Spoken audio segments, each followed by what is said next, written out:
जय जय श्री राधा रमण, जय जय नवल किशोर, जय गोपी चित चोर प्रभो, जय गोपी चित चोर प्रभो, जय जय माखन चोर, जय जय माखन चोर। श्री कृष्णचंद्र भगवान की, जगत गुरु श्रील प्रभुपाद की, श्री वृंदावन धाम की। उपस्थित भगवत कथा अनुरागी पधारे हुए भक्त वृंद, इस सभा को परम सुशोभित करने वाले हमारे अंतर्राष्ट्रीय कृष्ण भावनामृत संघ इस्कॉन के वरिष्ठ भक्तगण, दूर दूर से देश विदेश से फेसबुक यूट्यूब आदि के माध्यम से बड़ी भारी मात्रा में इस कथा का श्रवण करने वाले समस्त श्रोतागण एवं अपने भावपूर्ण हृदय से तन मन और धन से पावन पूर्वज पितरों की स्मृति में एवं सर्वजन हिताय सर्वजन सुखाय शुद्ध प्रेम भक्ति प्राप्त करने हेतु ये सुंदर भागवत कथा का आयोजन करने वाले हमारे रावत परिवार एवं नकुम परिवार, दयानिधि प्रभु, नित्य रूपा माता एवं समस्त भक्तगण, पुनः एक बार आप सबका स्वागत एवं आप सबके चरणों में हमारा प्रणाम। राधे श्याम।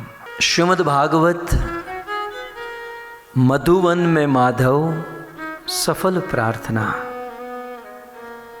परम सौभाग्य है ब्रज वृंदावन की पवित्र धरा, और इस पवित्र धरा पर यह सुंदर मधुवन।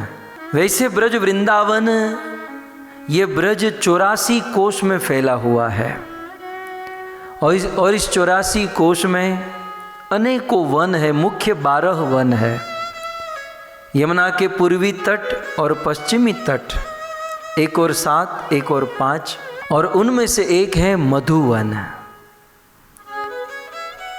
हम जिस कथा का श्रवण कर रहे हैं, इस कथा की भूमि मधुवन है, और मधुवन में बैठकर मधुवन में प्रकट हुए माधव की प्रार्थना हम सब श्रवण कर रहे हैं। मधुवन एक ऐसा स्थान है जहाँ पर चारों युगों में भगवान की लीला हुई है। हनुमान जी के विषय में आप सुनते होंगे ना, चारों युग पर ताप तुम्हारा, हे प्रसिद्ध जगत उजियारा। हनुमान जी का प्रताप जो है चारों युगों में है। क्यों? क्योंकि हनुमान पवन पुत्र है, और पवन जो है ना वो चारों युगों में होता है। किसी युग में या किसी समय पवन न हो तो हम भी न हो। सो जैसे हनुमान जी चारों युगों में उनका प्रताप है, ठीक उसी प्रकार जहाँ पर ये कथा हो रही है, जहाँ पर ये सफल प्रार्थना ध्रुव के द्वारा हो रही है, इस मधुवन का प्रभाव भी चारों युगों में है। सतयुग से प्रारंभ करें तो इस मधुवन में, सतयुग में स्वयं भगवान सहस्त्र शीर्ष विष्णु, या बृहद भागवतामृत सनातन गोस्वामी के अनुसार प्रश्नी गर्भ विष्णु, या फिर भगवान शिरोदक्षाई विष्णु सतयुग में इस मधुवन में गरुड़ के ऊपर सवार होकर पधारे और ध्रुव महाराज को दर्शन दिए। ये वही मधुवन स्थान जहाँ पर ध्रुव महाराज ने स्तुति की। तो सतयुग में ध्रुव और भगवान विष्णु का यह सुंदर प्रसंग जिसका वर्णन श्रीमद् भागवतम में है। इस मधुवन में त्रेता युग में भी बहुत सुंदर भगवान की लीला हुई। यहाँ पर मूर नाम का दैत्य था और फिर उनके पास शिव जी को प्रसन्न करके एक त्रिशूल प्राप्त कर लिया था, और जब तक वह त्रिशूल उनके पास होता उनकी मृत्यु नहीं हो सकती। आगे चलकर मूर ने वह त्रिशूल अपने पुत्र लवणासुर नाम के असुर को प्रदान किया, और लवणासुर इस मधुवन में रहकर यहाँ के लोगों को, साधु संत महात्माओं को परेशान करने लगा। ये त्रेता युग की बात है, जिस समय भगवान रामचंद्र 14 वर्ष का वनवास समाप्त करके अयोध्या के राजा हो चुके थे। एक और भगवान रामचंद्र अयोध्या के राजा और दूसरी ओर ब्रज में इस मधुवन में लवणासुर नाम का दैत्य शिव जी के त्रिशूल को प्राप्त करके संसार के यहाँ के साधु संत महात्माओं को परेशान कर रहा था। साधु संतों ने भगवान रामचंद्र को संदेश भेजा। भगवान रामचंद्र ने अयोध्या में सभा बुलवाई, और उस समय भगवान रामचंद्र ने अपने सबसे छोटे भाई शत्रुघ्न जी को निवेदन किया कि शत्रुघ्न, अब हम सब साथ में रहे बहुत दिन हुए, और ब्रज में मधुवन में बहुत विपत्ति आ चुकी हैं, तो भाई शत्रुघ्न तुम मधुवन में जाओ, लवणासुर का वध करो और वहाँ के साधु संत ऋषि मुनियों को निश्चिंत करो। यूँ तो शत्रुघ्न जी की इच्छा नहीं थी कि प्रभु से मैं अलग हो जाऊँ, प्रभु से दूर हो जाऊँ, लेकिन बड़े भाई की आज्ञा का पालन करना ये छोटे भाई का धर्म था। शत्रुघ्न जी ने कहा कि भैया आपकी आज्ञा शिरोधार्य है, लेकिन एक निवेदन करना चाहता हूँ। बोलो शत्रुघ्न, जो चाहो मैं आपको देने के लिए तैयार। क्या चाहिए?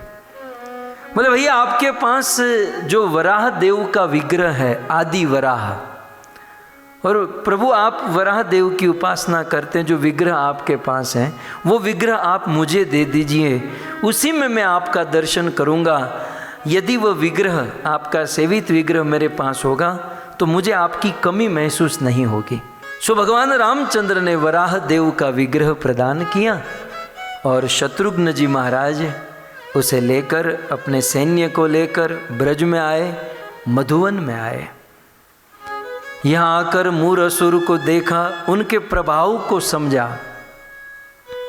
एक दिन लवणासुर दैत्य वन में शिकार करने गया, और शिकार से वापस दोनों हाथ में हिरण को लेकर लौटा। शत्रुघ्न जी ने देखा कि उचित समय है लवणासुर के साथ युद्ध करने का।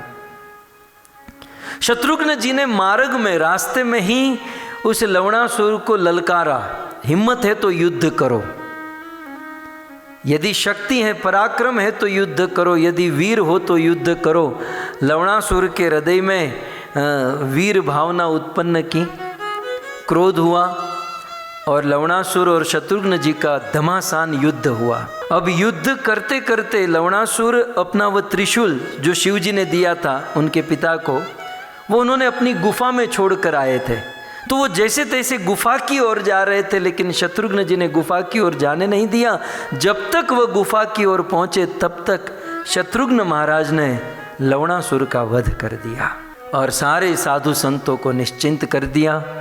और जो वराह देव का विग्रह लेकर आए थे, उस वराह देव के विग्रह की स्थापना की, और अनेक वर्षों तक इस ब्रज में शत्रुघ्न जी ने राज किया, और यहाँ के साधु संत महात्माओं को निर्भय होकर भजन में सहयोग किया। सो भक्तों, आज भी हम मधुवन में जाएं, आप लोग जब यहाँ आओगे तो वह लवणासुर की गुफा है, जहाँ पर वो त्रिशूल रखता था, जहाँ पर वो रहता था। आज भी आप यहाँ आओगे तो शत्रुघ्न जी महाराज का मंदिर है, शत्रुघ्न जी का दर्शन भी आप कर सकते हैं।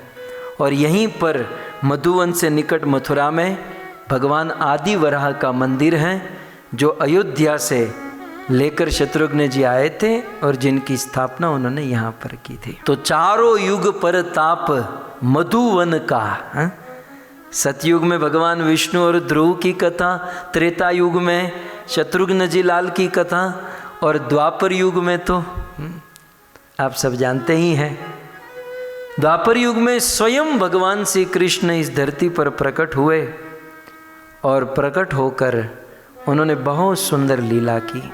देखिए, लीला तो भगवान कृष्ण ने अनेकों स्थान पर की है, अनेकों रूप अनेकों अवतार धारण करके की।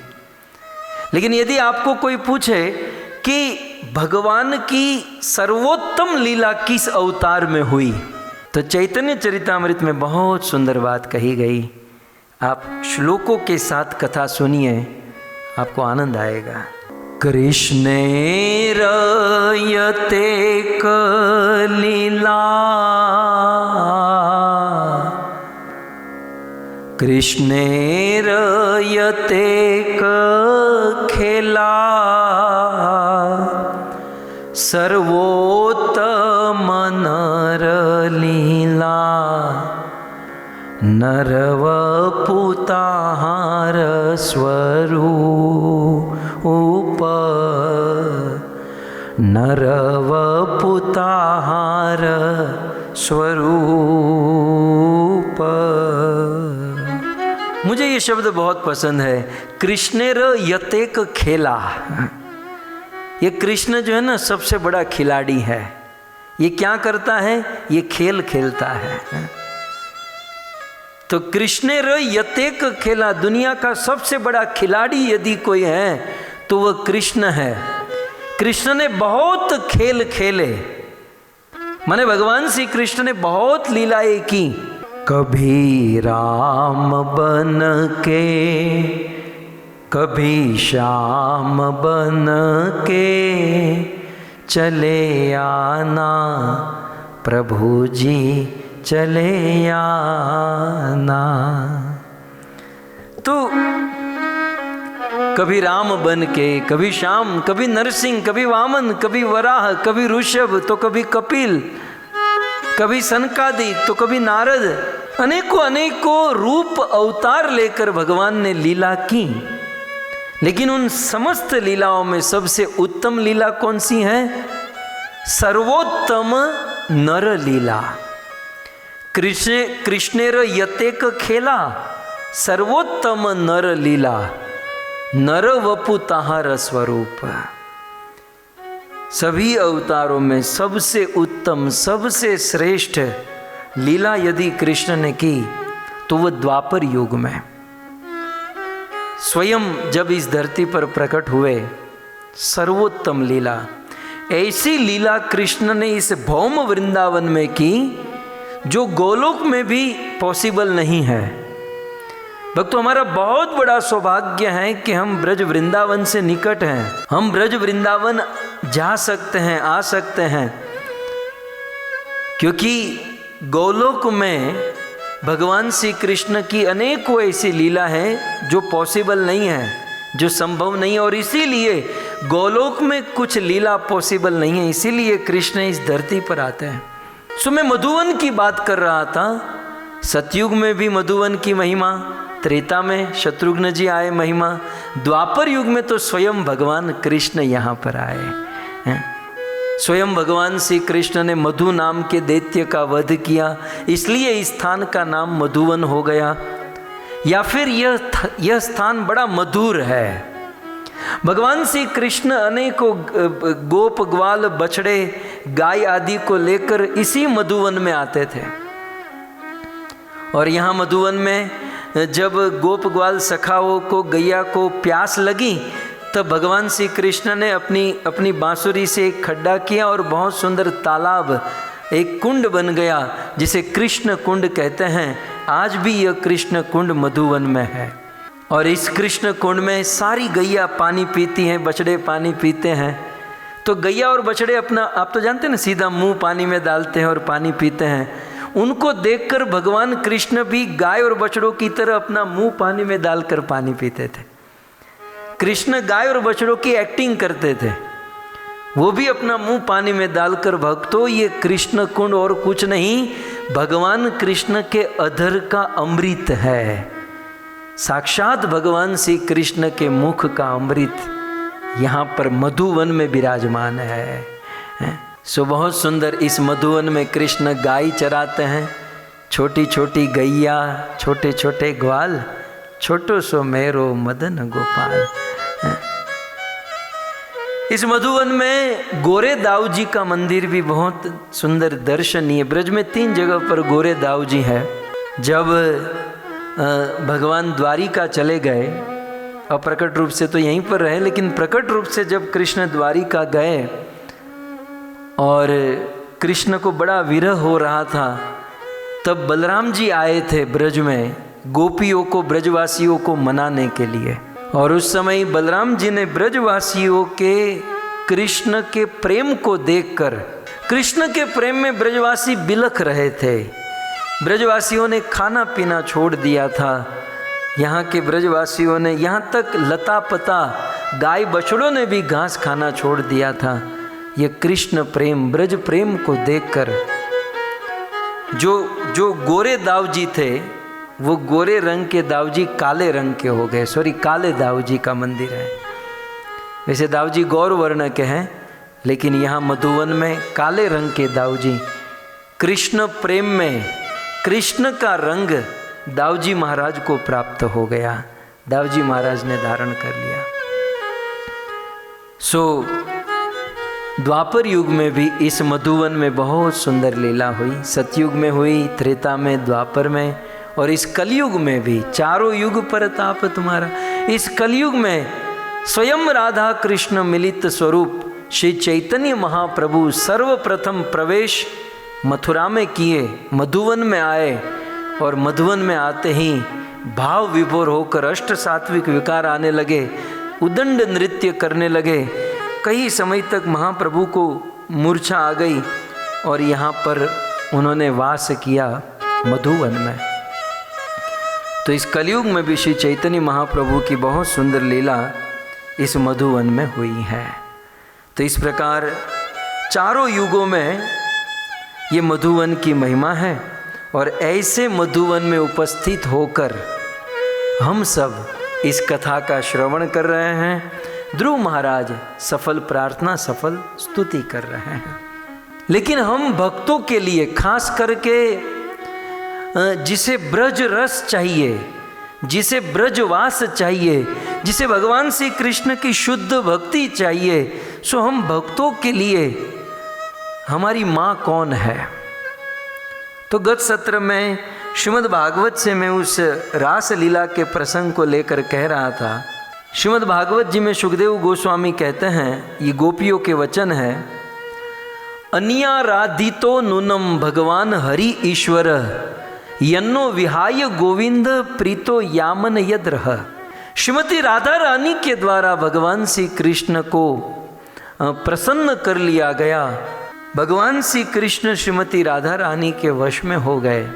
कृष्ण कौन? पितामहस्य जगतो, जगत के पिता। अहम बीज प्रद पिता, बीज देने वाले पिता। त्वमेव माता च पिता त्वमेव। और क्योंकि ऐसे भगवान श्री कृष्ण की प्रेयसी है, अतएव ये हमारा गौड़ीय सिद्धांत है। इस श्लोक के साथ कृष्णदास कविराज गोस्वामी नेक्स्ट श्लोक कहते हैं कि अन्याराधितो नूनम, राधा रानी के द्वारा कृष्ण की आराधना हुई और कृष्ण प्रसन्न हुए, वश में हुए।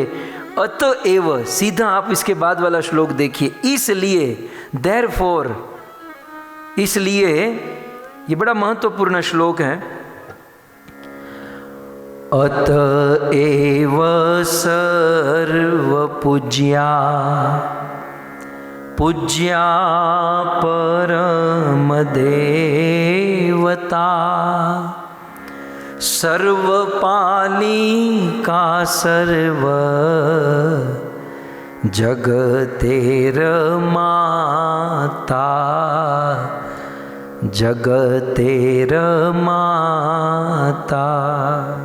अतएव, इसलिए श्रीमती राधा रानी सर्व पूज्या, क्योंकि भगवान श्री कृष्ण भी राधा की पूजा करते हैं। तो अखिल ब्रह्मांड नायक कृष्ण राधा की सेवा पूजा करें, राधा के चरण अपने मस्तक पर रखकर कहे कि मेरे मस्तक की शोभा बढ़ा दो, देही पद पल्लव मुदारम। अतएव श्रीमती राधा रानी सर्व पूज्या, संसार में सभी लोगों के लिए पूज्य है। और 30 पर भी जो भजन करने वाले लोग, और भजन करने में भी जिसे ब्रज भक्ति चाहिए, ब्रज वास चाहिए, वृंदावन वास चाहिए, उनके लिए तो और कोई ऑप्शन ही नहीं है। सो अतएव शब्द बड़ा महत्वपूर्ण है जो पिछले श्लोक से कनेक्ट कर रहा है।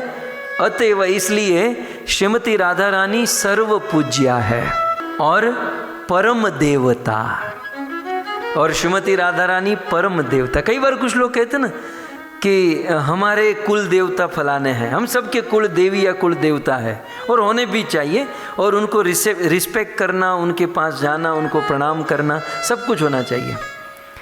लेकिन भजन करने वाले का कुल देवता कौन? ब्रज भाव, ब्रज प्रेम, ब्रज भक्ति प्राप्त करने के लिए कुल देवता, कुल देवी कौन? तो कहते हैं श्रीमती राधा रानी। सो अतएव श्रीमती राधा रानी सर्व पूज्या और परम देवता। और इतना ही नहीं, सर्व पालिका। श्रीमती राधा रानी सबका पालन करने वाली, और 30 पर भी जो भजन करते हैं, भक्ति करते हैं, भक्ति करने वाले भक्तों की भक्ति, भाव, प्रेम और रस का पालन करने वाली श्रीमती राधा रानी। तो सर्व पालिका।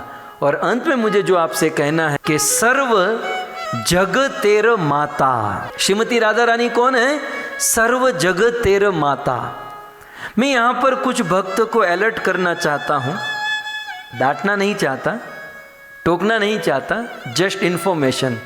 कई बार हम लोग क्या करते हैं, हम हमारी गौड़ीय फिलोसॉफी को ठीक से पढ़ते नहीं, सुनते नहीं, और फिर यहाँ वहाँ सुनने लगते हैं। लोग अपने अपने भाव में होते, वो अपनी ओर से सही जा रहा है, लेकिन क्या हम उस क्लास में हैं? श्रीमती राधा रानी के प्रति अनेकों लोगों के अनेकों भाव है। अब बरसाने में जाएंगे तो राधा को बेटी मानते हैं, है ना, लाडली कहते हैं, बेटी कहते हैं। कहीं और जाएंगे तो राधा रानी को कुछ और। आप जावट में जाओ तो राधा रानी को बहू मानते हैं। तो सभी साधकों ने अपने अपने संबंध के अनुसार राधा रानी से संबंध जोड़ा, लेकिन हम गौड़ीय भक्तों के लिए श्रीमती राधा रानी का स्थान क्या है? हमें श्रीमती राधा रानी को क्या समझना चाहिए? श्री चैतन्य चरितामृत कहता है कि अतएव श्रीमती राधिका रानी सर्व जगतेर माता। श्रीमती राधा रानी हम सबकी माता है, अतः श्रीमती राधा रानी को माता की तरह हमें आदर देना चाहिए। प्रारंभिक अवस्था में तो यही संबंध होना चाहिए, फिर आगे चलकर जो भी हो, लेकिन हमें श्रीमती राधा रानी को माता समझना चाहिए, क्योंकि राधा रानी की कृपा से ही हम भगवान श्री कृष्ण की प्राप्ति कर सकते हैं। भक्तों, मान लो आपका किसी आपके पड़ोसी के साथ झगड़ा हो जाए, ध्यान से सुनिएगा, पड़ोसी के साथ झगड़ा हो जाए और फिर आपके मन में थोड़ा गिल्टी फील हो कि यार पड़ोसी के साथ जीवन भर रहना है और उनसे झगड़ा करने से कोई मतलब नहीं है, तो फिर आप उनको मनाने का प्रयास करो, उनके पास जाओ, लेकिन वो तो दरवाज़ा बंद करके बैठा है। आप उनको खटखटाओ उनके द्वार को, फिर भी नहीं खुल रहा है, बेल बजाते रहो फिर भी नहीं खुल रहा है। फिर आप नीचे खिड़की से जाकर चिल्लाओ, उनका नाम लो, उनको पुकारो, फिर भी वो नहीं देख रहा है। फिर आप रोज नित्य क्रम बना लो और फिर अपने पड़ोसी को पुकारो। पड़ोसी यदि अकड़ू होगा ना, शायद वो नहीं मानेगा, लेकिन उनकी पत्नी कहेगी कि भाई अब इतना क्या रूठना, इतना क्या अकड़ रखना, बेचारा रोज आपको पुकार रहा है, उनको जवाब दे दो ना, उनके साथ मैत्री संबंध कर लो ना। ठीक उसी प्रकार हम लोग रोज कृष्ण को पुकारते हैं, हे कृष्ण करुणा सिंधु, हे कृष्ण करुणा सिंधु, और हमारे भगवान कृष्ण बहुत बिजी हैं, बहुत जगह पर लगे हुए हैं, कितने कितने ब्रह्मांडों को चलाना है, तो हो सकता है कृष्ण हमारी ओर न देखे। लेकिन कृष्ण के साथ यदि हम राधा को पुकारेंगे, हमारी साधना क्या है, हम जब महामंत्र लेते हैं तो पहले राधा को पुकारते हैं। हरे माने राधा, हरे माने हलादिनी शक्ति, हलादिनी शक्ति, और हलादिनी शक्ति को संबोधन में हरे कहा गया। हरा को हरे, हरे माने राधा, सो हरे कृष्ण कृष्ण कृष्ण हरे हरे, हरे राम राम राम हरे हरे।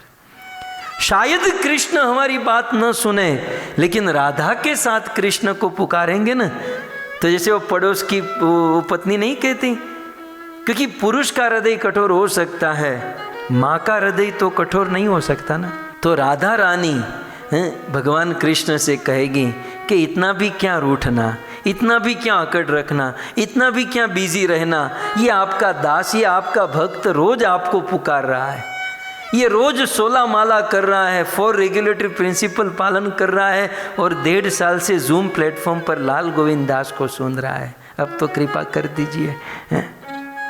कृष्ण कहें तो हाँ जूम पर आ रहा है, तुम्हारी इन्फॉर्मेशन बिल्कुल सही है, जूम पर आ रहा है। बोले हाँ जूम पर आ भी रहा है और कथा भी ऑर्गेनाइज करवाई है ये नकुम परिवार और रावत परिवार की तरह। अच्छा, तब तो दर्शन देना ही होगा। और राधा रानी के कहने पर भगवान से कृष्ण दर्शन देते हैं, और इसीलिए हमारी साधना यही है कि राधा रानी को माँ समझकर हमें उनकी कृपा की याचना करनी है, कृपा की याचना। जैसे गंगा और जमुना की धारा बहती भूमि पर, जैसे गंगा और जमुना की धारा बहती भूमि पर, ऐसे ही बहती है ममता, वैसे ही बहती है ममता, राधा रानी आपकी। फॉर काइंड ऑफ इन्फॉर्मेशन, ये हमारे पीछे जो दृश्य है ना, ये राधा रानी का घर है, आप देख लीजिए, ये बरसाना धाम है, श्रीमती राधा रानी का घर है। संतों ने कहा जैसे गंगा और यमुना में अजस अविरत धारा बहती रहती है, वैसे श्रीमती राधा रानी की ममता संसार के जीवों पर निरंतर बहती रहती है। अतएव राधिका सर्व जगतेर माता, वो ममता बह रही हैं, उनकी ममता के कृपा का भाजन बनना है, माता मानकर उनसे आशीर्वाद लेना है। और इसीलिए सारी दुनिया है दीवानी, सारी दुनिया है दीवानी, राधा रानी आपकी।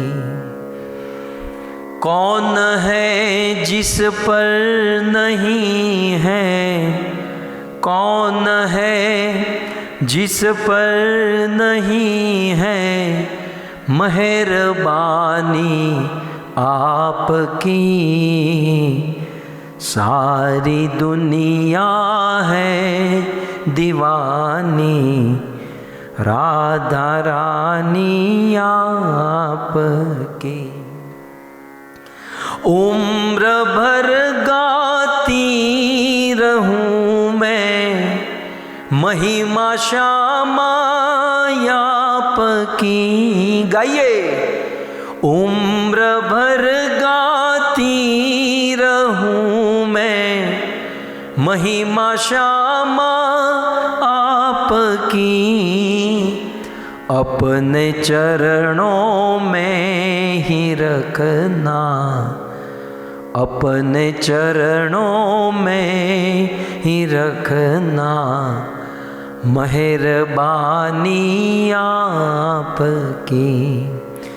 सारी दुनिया है दीवानी, सारी दुनिया है दीवानी, राधा रानी आपकी। मन भी तेरा तन भी तेरा, सारा जहां है एक चमन, और इस चमन के फूल हम, सारा जहां है एक चमन और इस चमन के फूल हम, इन सभी फूलों में श्यामा, इन सभी फूलों में श्यामा, हम निशानी आपकी, सारी दुनिया है दीवानी, राधा रानी आपकी, श्रीमती राधा रानी की जय जय श्री राधे, जय जय श्री राधे, जय जय श्री राधे श्याम। आइए स्थान की महिमा श्रवण करने के बाद इस मधुवन स्थान में जो घटना घटी है, जिस कथा का हम सब श्रवण कर रहे हैं, सफल प्रार्थना, सो श्री ध्रुव महाराज के द्वारा बहुत सुंदर प्रार्थना भगवान को की जा रही है। ध्रुव महाराज निवेदन कर रहे हैं, आइए इसका हम सब आस्वादन करें। योऽन्त प्रविश्य मम वाचमिमां प्रसुप्तां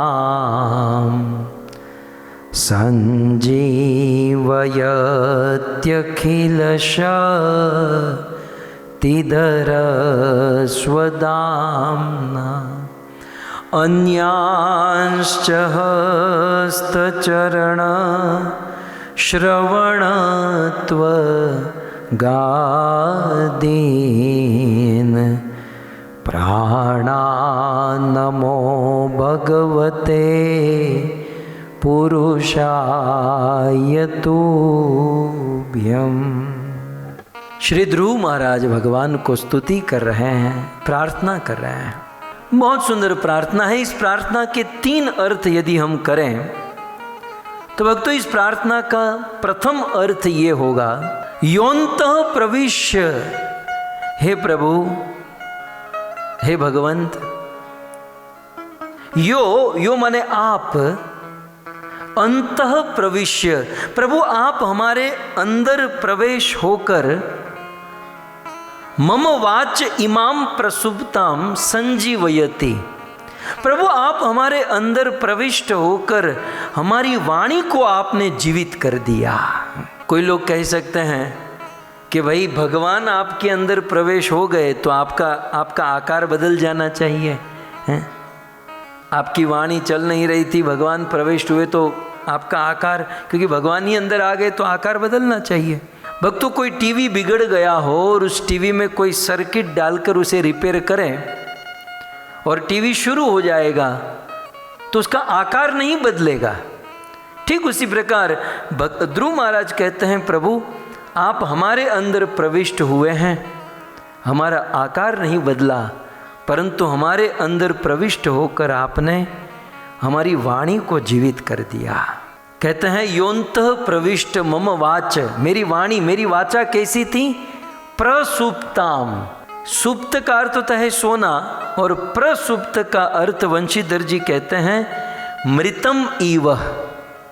प्रभु हमारी वाणी मृतम, मरी हुई सी वाणी थी, मरे हुए थे हम लोग, हमारी वाणी चल नहीं रही थी, लेकिन आपने प्रसुप्ता मृतम इव, मरी हुई वाणी को संजीवयति, श्लोक में देख सकते हैं, प्रसुप्ताम सोई हुई मरी हुई वाणी को संजीवयति माने जीवित कर दिया, जीवितयति, लेकिन आगे स लगाया, सम्यक रूपेण जीवयति, संजीवयति, मतलब बहुत अच्छी तरीके से आपने हमारी वाणी को जीवित कर दिया।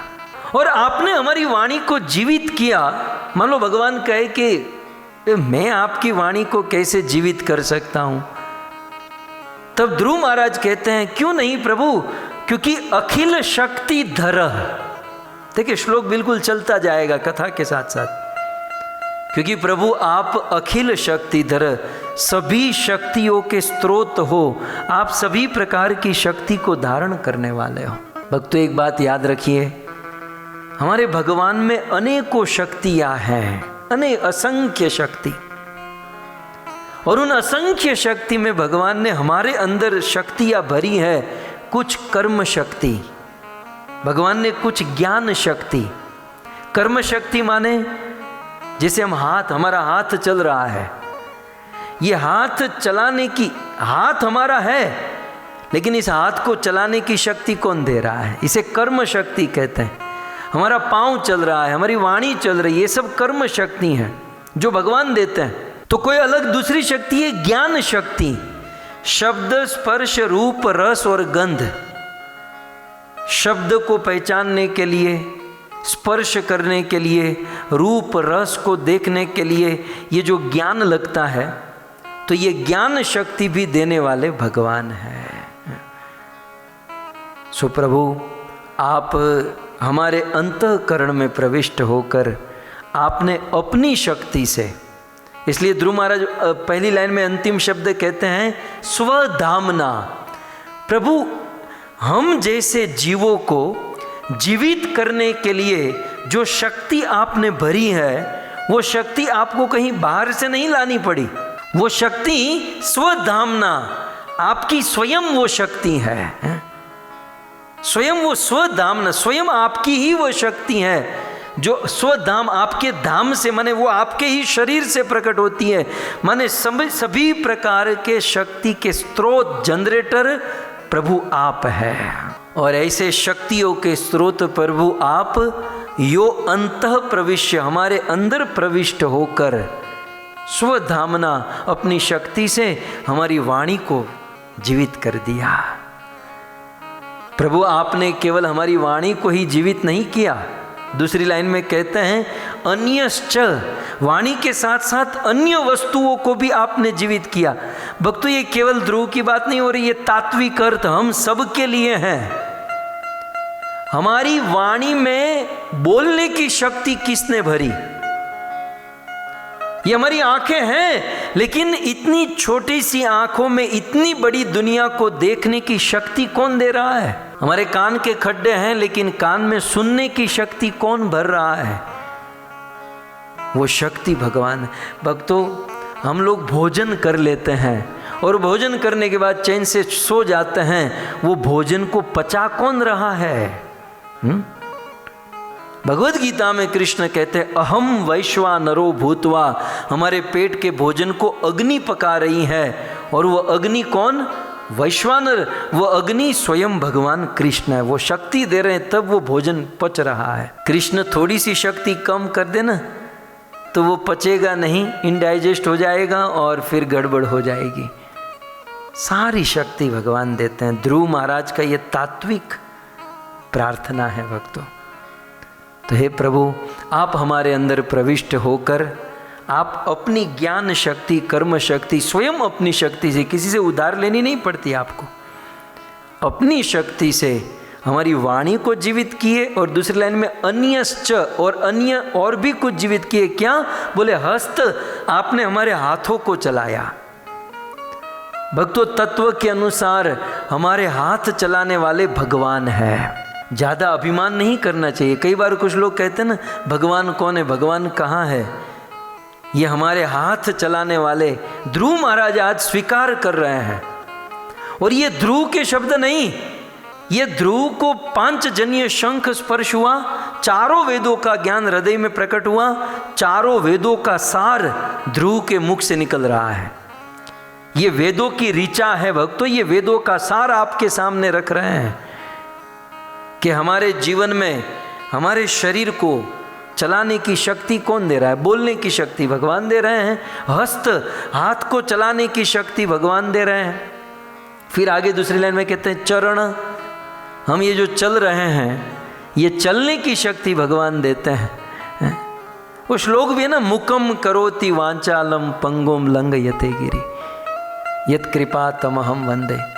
चलने की शक्ति, श्रवण, सुनने की शक्ति, त्वग इत्यादि, ये सारी शक्ति भगवान देते। और इतना ही नहीं भक्तों, हमारा ये पूरा शरीर जो है ना, हार्ट के ऊपर डिपेंड है। जैसा कहते हैं ना, हार्ट फेल हो जाए खेल खत्म। जब तक हमारा हृदय पंपिंग हो रहा है, वो पंप कर रहा है, तब तक हमारा ब्लड सर्कुलेशन हो रहा है। तो ये हार्ट पंपिंग कौन कर रहा है, हमारे हृदय को धड़का कौन रहा है? तो यहाँ दूसरी लाइन में ध्रुव जी कहते हैं प्राणान, प्रभु हमारे हार्ट को चलाने वाले, हमारे हार्ट को पंपिंग करने वाले और कोई नहीं, आप हो। तो प्रभु आपने वाणी भी आपने चलाई, हाथ भी चलाने की शक्ति दी है, हमारे पाँव कान हाथ सब कुछ, और हमारा हृदय दिल भी आप धड़का रहे हो। तो उसके बदले में हम आपको क्या दे सकते हैं? प्रणाम करने के अलावा हमारे पास कुछ नहीं है प्रभु। और इसलिए क्या कहते हैं? प्राणान। फिर ध्रुव के हृदय में हुआ कि नमो नमस्ते, प्रभु मैं आपको नमस्कार करता हूँ। एक बात समझ लीजिए, इस दुनिया में जिन जिन को भगवान समझ में आ गए वो प्रणाम किए बिना रहा नहीं। भक्तों, ईश्वर को प्रणाम वो करता है जो ईश्वर को और तत्व को जानता है। ध्रुव आज तत्व को जान चुके हैं, ध्रुव समझ चुके हैं कि ये हाथ पांव शरीर वाणी शक्ति चलाने वाले एकमात्र भगवान हैं, इसलिए भगवान को प्रणाम करना चाहिए। आजकल के बुद्धिजीवी लोग जो ज़्यादा पढ़ लिख जाते हैं ना, जो बहुत पढ़ लिख कर बहुत डिग्रियां प्राप्त कर लेते हैं, वो सोचते हैं कि ये लोग मंदिर में जाकर प्रणाम क्यों करते होंगे, ये केवल सेंटिमेंटल लोग हैं, ये केवल भावुकता है। ये भावुकता नहीं, ये सारे वेदों का सार है, ये बहुत बड़ा ज्ञान है। झुकना जो है ना, ये ज्ञानियों की पहचान है, बाकी अकड़ तो मुर्दों की पहचान है। जो अकड़ कर खड़ा रहता है ना, ये तो मुर्दा कैसे अकड़ कर रहता है? मुर्दा झुकता नहीं है, झुकता वो है जो ज्ञानी है, जो विद्वान, जो ईश्वर को समझ चुका है। श्रुतियों ने, उपनिषदों ने, वेदों ने या देवी देवताओं ने भगवान को यही कहकर प्रणाम किया कि प्रभु सब कुछ देने वाले आप, हम आपको प्रणाम करते हैं। हमारे पास आपको देने के लिए हम क्या हम कर सकते हैं? सो सब कुछ आपने दिया प्रभु, मैं आपको नमस्कार करता हूँ। प्राणान नमो भगवते पुरुषाय तुभ्यम, क्योंकि आप भगवान हो, भगवते षडैश्वर्य पूर्ण हो, आप परम पुरुष हो। पुरुषाय, भक्तों यहाँ पर पुरुषाय शब्द क्यों कहा? पुरुष अर्थात जो पूर्व में वास करे, माने हृदय में हमारे हार्ट में वास करे, और पुरुष माने अंतर्यामी। सो अंतर्यामी रूप से आप हमारे हृदय में वास करते हो और शक्ति देते हो। तो एक तात्विक अर्थ हुआ कि हमारे शरीर को जन्म देने वाले, इसे चलाने वाले, हाथ पांव सब कुछ चलाने की शक्ति देने वाले भगवान हैं, इसलिए भगवान को हमें प्रणाम करना चाहिए, नमस्कार करना चाहिए, जो ध्रुव ने किया। अब इसी बात को एक दूसरे एंगल से देखें, दूसरे भाव में, दूसरे मूड में देखें कि हे प्रभु, आज मैं जो आपको स्तुति कर रहा हूं, ये स्तुति एक और मात्र एक आपकी कृपा से कर रहा हूं। हमें भी अपने भाव को ध्रुव के साथ जोड़ देना चाहिए। हमें भी यही भाव से भगवान को प्रार्थना करनी चाहिए कि प्रभु मैं जो कुछ भी ये कथा सुन रहा हूँ, आपका 2-5 नाम ले रहा हूँ, चैंटिंग कर रहा हूँ, सत्कर्म कर रहा हूँ, दान धर्म कर रहा हूँ, तो ये मेरा कुछ नहीं है, ये आप ही मुझे दे रहे हैं, आप ही की शक्ति काम कर रही है। इस भाव में ध्रुव ये श्लोक कह रहे हैं। ध्रुव कहते हैं कि प्रभु ये जो मैं आपको स्तुति कर रहा हूँ ना, ये जो मैं आपको प्रार्थना कर रहा हूँ, ये प्रार्थना करने की शक्ति भी आप ही दे रहे हैं। यदि आपने मुझे ये शक्ति नहीं दी होती तो मैं प्रार्थना न कर सकता। भक्तों, आप लोगों को तो नहीं, लेकिन हम जैसे लोगों को अभिमान हो जाता है कि हम लोग कितना रात दिन बोलते रहते हैं, रात दिन हम कथा करते हैं, हम गाते हैं, हम ये करते हैं, लेकिन सारी हवा निकल जाती है जब ध्रुव महाराज की इन बातों को सुनते हैं। कौन बोलता है? ईश्वर बुलवाता है। ईश्वर की यदि इच्छा न हो ना, तो एक शब्द भी हमारे मुख से ना निकले। ये सब भगवान ही। ध्रुव महाराज आज देखो, इसका दूसरा अर्थ ये है कि हम जो भी भगवान का नाम ले रहे हैं, प्रार्थना कर रहे हैं, ये भगवान की शक्ति से कर रहे हैं। कई बार कुछ लोग कहते हैं मैंने इतना दान दिया, इतना डोनेशन दिया। जिसके मन में जितना ये भाव रह गया कि मैंने दान दिया, मैंने डोनेशन किया कि या फिर मैंने स्तुति की, मैंने सेवा की, 50% फल तो वहीं पर डाउन खत्म हो जाता है। भाव ये होना चाहिए। ध्रुव ये 5 साल का लड़का कितनी बड़ी बात सिखा रहा है कि हम भगवान को कुछ दे भी रहे हैं, मान लो हम भगवान को कुछ प्रार्थना या कुछ दे भी रहे हैं, तो ये मूड होना चाहिए कि प्रभु ये जो हम दे रहे हैं वो हमारा नहीं है, आप ही का आपको दे रहे हैं। ये जो मैं अभी स्तुति कर रहा हूं, प्रार्थना कर रहा हूं, ये बोलने की शक्ति किसकी? आप ही की है। कितनी सुंदर बात है यहाँ पर। योंत प्रविश्य, प्रभु आप मेरे अंतःकरण में प्रवेश करके मेरी सोई हुई वाणी को आपने जीवित कर दिया। मानो भगवान कहे कि ध्रुव तुम्हारी वाणी तो चली रही थी, मैंने कहाँ जीवित किया? वैलिड प्रश्न है। ध्रुव तुम तो बोल ही रहे थे, तुम थोड़ी गूंगे थे। तुम कहते हो योंत प्रविश्य मम वाच, हे प्रभु आप मेरे अंदर प्रवेश करके मेरी वाणी को जीवित कर दिए। तो ध्रुव तुम तो बोल ही रहे थे, मैंने थोड़ी तुमको गूंगे को बोलता किया। तब ध्रुव महाराज कहते हैं कि प्रभु भगवान का नाम और भगवान की कथा के अलावा जो व्यक्ति कुछ भी बोलता है तो वह गूंगे के समान है। जब तक मनुष्य अपनी आत्म दशा को प्राप्त नहीं कर लेता, जब तक मनुष्य अध्यात्म शब्द या अध्यात्म वाणी का उच्चारण नहीं करता, तब तक वह गूंगा है।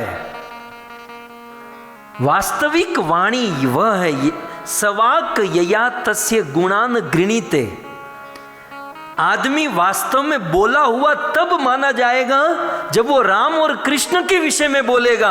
राम और कृष्ण के विषय में छोड़कर व्यक्ति कुछ भी बोलता है तो उसका बोलना नहीं, वो प्रजल्प है, वो टाइम वेस्ट, वो एनर्जी वेस्ट है, वो उसका बोलना नहीं है। तो ध्रुव महाराज कहते हैं कि प्रभु मैं अपनी वाणी से खाना पीना सांसारिक वार्ताओं में फंसा था, और ये वास्तव में बोलना कहाँ, बोलना तो आपने सिखाया। आप मेरी वाणी में प्रवेश हुए और मुझे वाचा प्रदान किए और आज मैं कुछ बोलने लगा।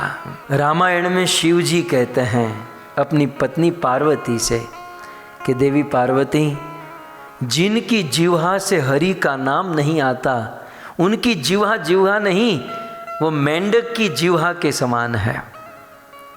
और देवी जिनके हृदय में भगवान की भक्ति नहीं है, जिन हरि भगति हृदय नहीं आनी, जीवन शव समान सो प्राणी।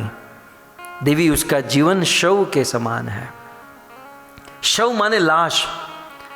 हे पार्वती वो मरा हुआ है जो राम और कृष्ण का भजन नहीं करता।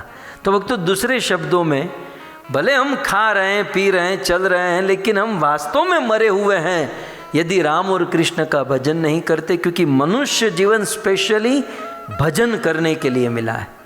अपनी रिस्पॉन्सिबिलिटी, अपने धर्म कर्म कर्तव्यों को निभाते हुए हमारा अंतिम गोल, हमारा वास्तविक एम जो है वो ईश्वर का भजन करने का है।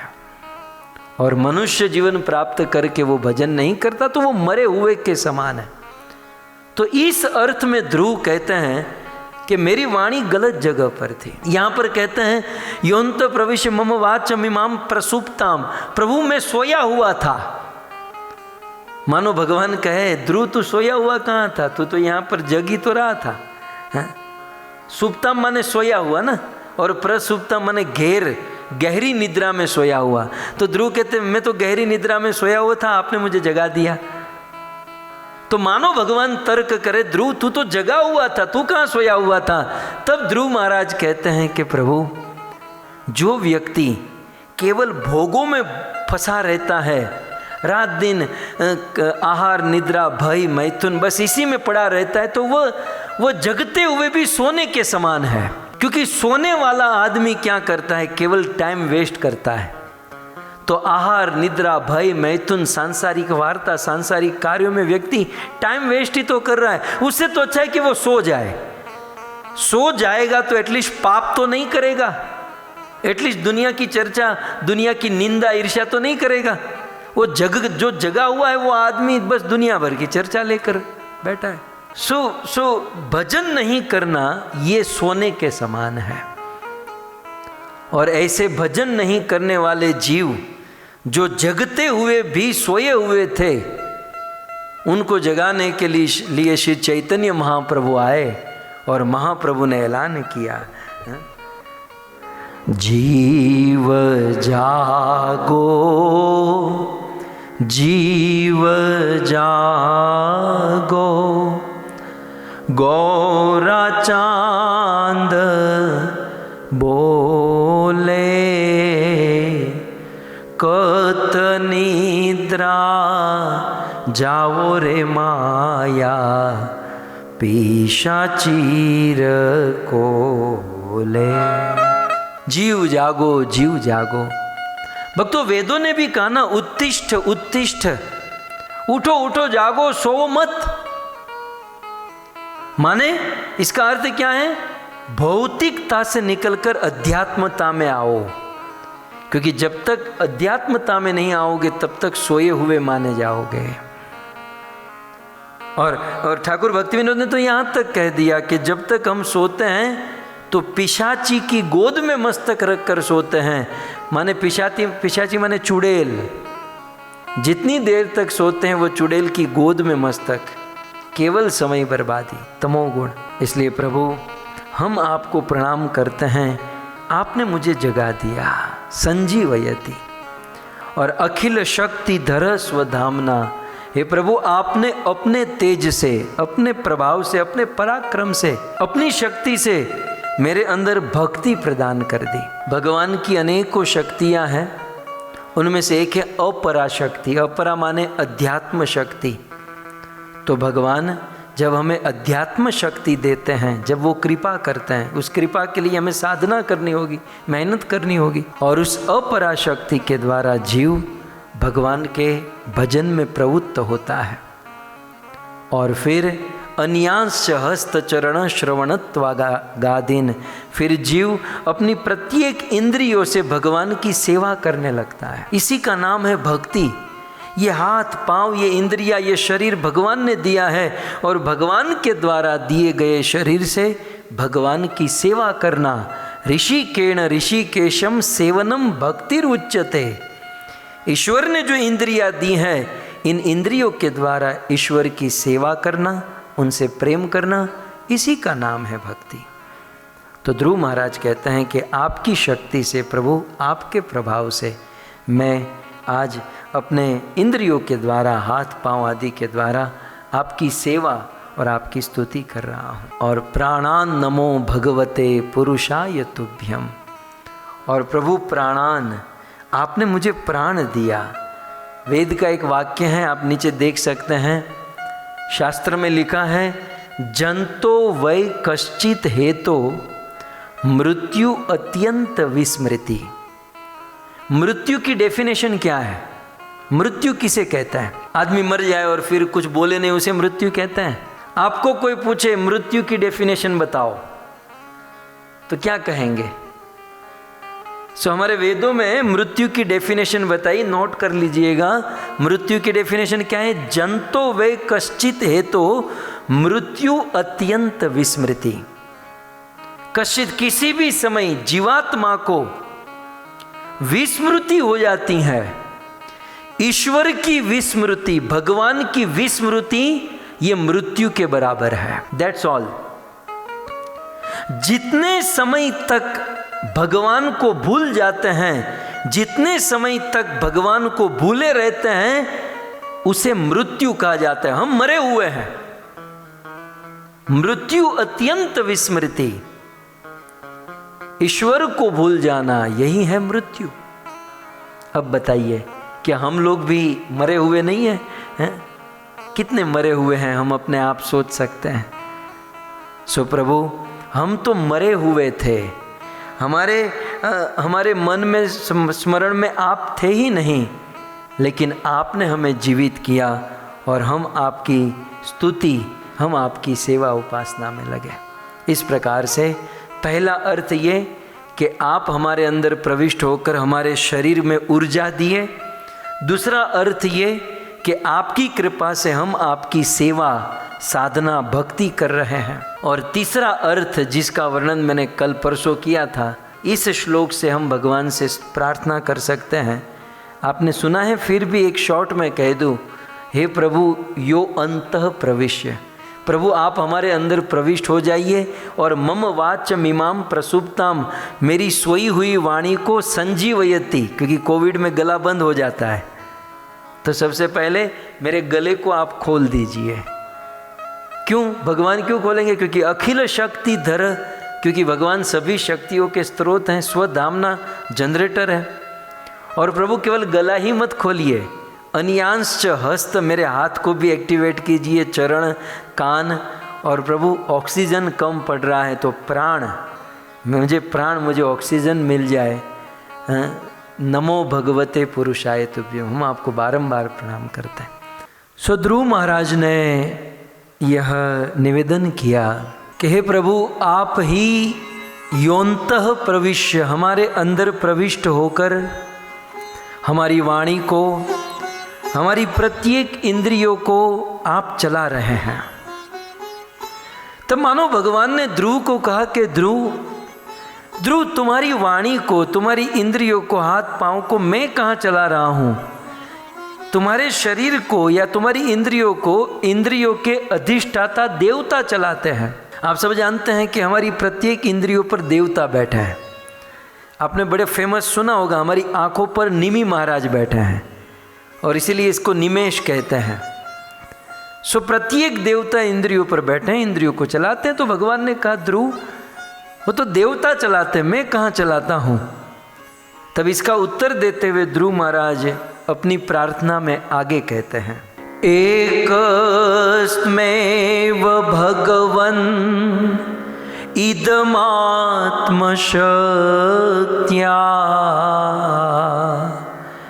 मायाख्ययोरुगुणया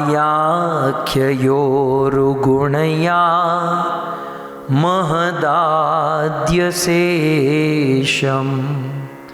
सृष्टानुविश्य पुरुष तदसद्गुणेषु नानेव दारुषु विभासुवद्वीव भासि। हे प्रभु, ये जो आप कह रहे हो कि हमारी इंद्रियों को देवता चला रहे हैं, तो देवता नहीं चला रहे हैं, एकत्वम एव। देखिए ध्रुव महाराज की फिलोसॉफी, उनकी सोच, उनकी अंडरस्टैंडिंग कितनी स्ट्रांग है। 5 साल का बालक कहता है नहीं नहीं प्रभु, आप ऐसा कहते हो कि मेरी इंद्रियों को देवता चलाते हैं, हम जीवों की इंद्रियों को देवता नहीं। एक हमारे इंद्रियों को, शरीर को, हमारे जीवन को चलाने वाला कौन है, कितने हैं? तो सबसे पहले कहते हैं एक। करोड़ों करोड़ों मनुष्यों के जीवन को चलाने वाला केवल एक ही आदमी है। शिरडी वाले साईं बाबा ने भी कहा ना, सबका मालिक एक। तो यहां वही एक है। तो एक कौन? तो कहते हैं एकत्वम। मानो भगवान कहे कि ध्रुव तो वो एक कौन है? बोले कौन क्या, त्वम, आप ही तो हो वो एक है। अब दुनिया के लोग ये तो जानते हैं कि वो ईश्वर एक है, लेकिन अब कंफ्यूजन ये है कि वो कौन है। तो यहाँ श्रीमद् भागवत जी में ये बहुत सुंदर कहा गया कि हे प्रभु एकत्वम, वो एक है और एकत्वम आप हो। और फिर इसको निश्चित दृढ़ करने के लिए आगे क्या कहा, एकत्वम एव। थोड़ा सा संस्कृत संधि विच्छेद करोगे ना श्लोक शब्द की, समझ में आएगा। एक त्वम एवह, केवल आप एक ही हो। भगवन इदम आत्मशक्त्या, हे भगवन, हे प्रभु, केवल आप ही इदम आत्मशक्त्या, अपनी शक्ति से हमारी इंद्रियों को चला रहे हो। भक्तों, ध्रुव महाराज ने, देखो यहाँ पर शक्तिया शब्द है, एकत्वम एव भगवन इदम आत्मशक्त्या। हे प्रभु, हे भगवन, अपनी आत्म शक्ति से, आप अपनी शक्ति से इदम जगतम, इस संसार को, संसार के जीवों को आप चला रहे हो। तो यहां पर ध्रुव महाराज ने आत्मशक्तिया शब्द से शक्ति और शक्तिमान दोनों को स्वीकार किया। इस दुनिया में प्राय आप लोगों ने सुना होगा, या आपका पाला नहीं पड़ा हो तो बहुत अच्छा है, हमारा तो बहुत पड़ता रहता है, जतो मत ततो पथ। दुनिया में इतने सारे पथ हैं, कई सारे ऐसे लोग हैं जो केवल प्रकृति को मानते हैं। कई सारे दुनिया में ऐसे लोग हैं जो केवल भगवान की शक्ति को मानते हैं, शक्तिमान को नहीं मानते। आप उन लोगों को मिलो तो वो कहेंगे हाँ प्रकृति ही सब कुछ है, प्रकृति ही सब कुछ करती है, प्रकृति हमको जीवन देती है, प्रकृति हमको भोजन देती है, प्रकृति प्रकृति प्रकृति प्रकृति के प्रति उनकी बहुत आस्था है, बहुत श्रद्धा है। लेकिन प्रकृति चलाने वाला कोई तो है, प्रकृति चलाने वाला प्रकृति का स्वामी। प्रकृति एक शक्ति है, उस शक्ति को चलाने वाला कोई शक्तिमान है। तो वो शक्तिमान, अब वो होता क्या है कि दुनिया वालों को केवल प्रकृति दिखाई देती है और ज़्यादा कुछ नॉलेज लेना है नहीं, शास्त्र को पढ़ना नहीं है, कथाओं को सुनना नहीं है, इसलिए जो दिखाई देता है ना वही समझ में आता है। जैसे हम घर पर देखते हैं, घर पर छोटे छोटे बच्चे होते हैं ना, माता जी भोजन खिलाती हैं, माता जी भोजन कराती हैं, भोजन बनाती हैं, तो छोटे छोटे बच्चों को ऐसा हो जाता है कि मेरा जो कुछ सब कुछ केवल माँ ही करती है, क्योंकि माँ निकट होती है। लेकिन वो बाप गधा बन गया ये बेचारा वो देख नहीं पाता है कि वो रात दिन मेहनत करता है, ऑफिस जाता है, मजदूरी करता है, वो लेकर आता है, जब वो कुछ लाता है तब माँ बना पाती है। लेकिन क्योंकि बच्चा वो हो जानी परिवार से तो लेकिन वो बच्चा जो है केवल माँ को देखता है, इसलिए उनकी माँ में श्रद्धा है। दुनिया में कहते हैं ना बस माता जी ही सब कुछ है, माता जी ही सब कुछ है, माता को, बहुत अच्छी बात है, लेकिन उसके ऊपर भी कुछ है कि वो शक्ति को शक्ति देने वाला शक्तिमान है। तो प्रश्न हो सकता है कि प्रकृति एक शक्ति है, नो डाउट प्रकृति में से हम जी रहे हैं, सब कुछ मिल रहा है, लेकिन प्रकृति तुम्हारी नानी है, हमारे गुरु महाराज कहते हैं, तो क्या प्रकृति तुम्हारी नानी वो किसकी है? ये प्रकृति, ये शक्ति जो है शक्तिमान की है। और वो शक्तिमान कौन? बलम बलवताम चाहम। भगवत गीता में कृष्ण ने कहा बलवानों का बल मैं हूं। उस कुरुक्षेत्र के रणांगन में लाखों करोड़ों के बीच में उस अर्जुन के रथ पर खड़े रहकर भगवान कृष्ण ने ऐलान कर दिया कि हे अर्जुन, ये रात दिन प्रकृति प्रकृति प्रकृति लोग करते रहते हैं, और जिस प्रकृति का उपभोग करते हैं, जिस प्रकृति में वे जीते हैं, उस प्रकृति को चलाने वाला कौन है? उस प्रकृति को चलाने वाला अर्जुन मैं हूं। मयाध्यक्षेण प्रकृति अर्जुन मयि अधि अक्षण, मेरे आंखों के इशारे से ये प्रकृति चल रही है। बिंदु के तट पर भगवान कपिल देव ने भी कहा मत भयाति वाति वातोयम सूर्य तपति मद भयात वर्षद इंद्र दह्यत अग्नि मृत्युश्चरति मद भयात। इस प्रकृति में जो कुछ भी हो रहा है, मत भयाति वाति वातोयम, ये वायु चल रहा है, हे माँ, हे देवहूति, मेरे भय से। जैसे ऑफिस में बॉस और मैनेजर के भय से लोग टाइम टू टाइम पहुंच जाते हैं ना, लॉकडाउन में उठना, नहाना, सोना, खाना पीना सब कुछ मैश हो गया है। क्यों? क्योंकि भय नहीं है। एक बार ऑफिस शुरू हो जाए तो सब कुछ पंचुलेट, सब टाइम टू टाइम, क्योंकि भय है। तो माँ, ये वायु समय से बहता है, सूर्य समय से उगता है, समुद्र अपनी अपनी मर्यादा में रहता है, ये सब कुछ क्यों? मत भयात, ये प्रकृति मेरे भय से चलती है। और गीता में अर्जुन ने भी कहा, कृष्ण ने भी कहा कि मया दक्षेण प्रकृति सूयते सचराचरण हेतु नाने ये कौन्तेय जगत विपरिवर्तते। यहां पर ध्रुव ने कहा, अब कितना मैं आपको कहूं, एकत्वम एव भगवन इदम आत्मशक्त्या। ये प्रकृति जो चल रही है, ये जो हमारा शरीर, ये सब कुछ चल रहा है, एकत्वम एव, एकमात्र आपकी शक्ति से चल रहा है। शक्तिमान आप हो और आपकी शक्ति ये प्रकृति है, और इसी से ये संसार, ये जगत और हम जैसे जीव काम कर रहे हैं। अर्जुन ने कहा कि प्रभु ये केवल ऑडियो ही सुनाओगे, कुछ वीडियो भी दिखाओगे? ये ऑडियो क्लास बहुत, आजकल ऑडियो बहुत चलता था ना पहले, अब वीडियो का ज़माना आया। कृष्ण ने कहा समय आने दे, मैं तुझे वीडियो भी दिखा दूंगा। हाँ, क्योंकि बोलने के लिए तो सब कुछ बोला जा सकता है ना, कि ये सूर्य अपने इशारे से चलता, हवा अपने इशारे से, बोलने वाले बहुत आए और गए, लेकिन प्रमाणित भी होना चाहिए। भगवान श्री कृष्ण ने भगवद गीता में कहा ही नहीं, उसी कुरुक्षेत्र के रणांगन में कृष्ण ने चरितार्थ करके दिखा दिया। प्रसिद्ध घटना में अक्सर कहा करता हूँ, फिर से आपको स्मरण करा दूं। आप सब जानते हैं, केवल पॉइंट आया इसलिए स्मरण करा दूं। आप सब जानते हैं अर्जुन का एक पुत्र था जिसका नाम था अभिमन्यु। अर्जुन का पुत्र था, नाम था अभिमन्यु। और अभिमन्यु बहुत शक्तिशाली था, बहुत बड़ा योद्धा था अभिमन्यु। लेकिन कौरवों ने छल कपट करके अभिमन्यु का वध कर दिया। यूं तो अनेकों लोगों का हाथ था, लेकिन सबसे बड़ा हाथ अभिमन्यु को मारने में किसका था? अधर्म करके, कपट करके, नियमों को तोड़कर अभिमन्यु को, अर्जुन पुत्र अभिमन्यु को मारा जयद्रथ ने।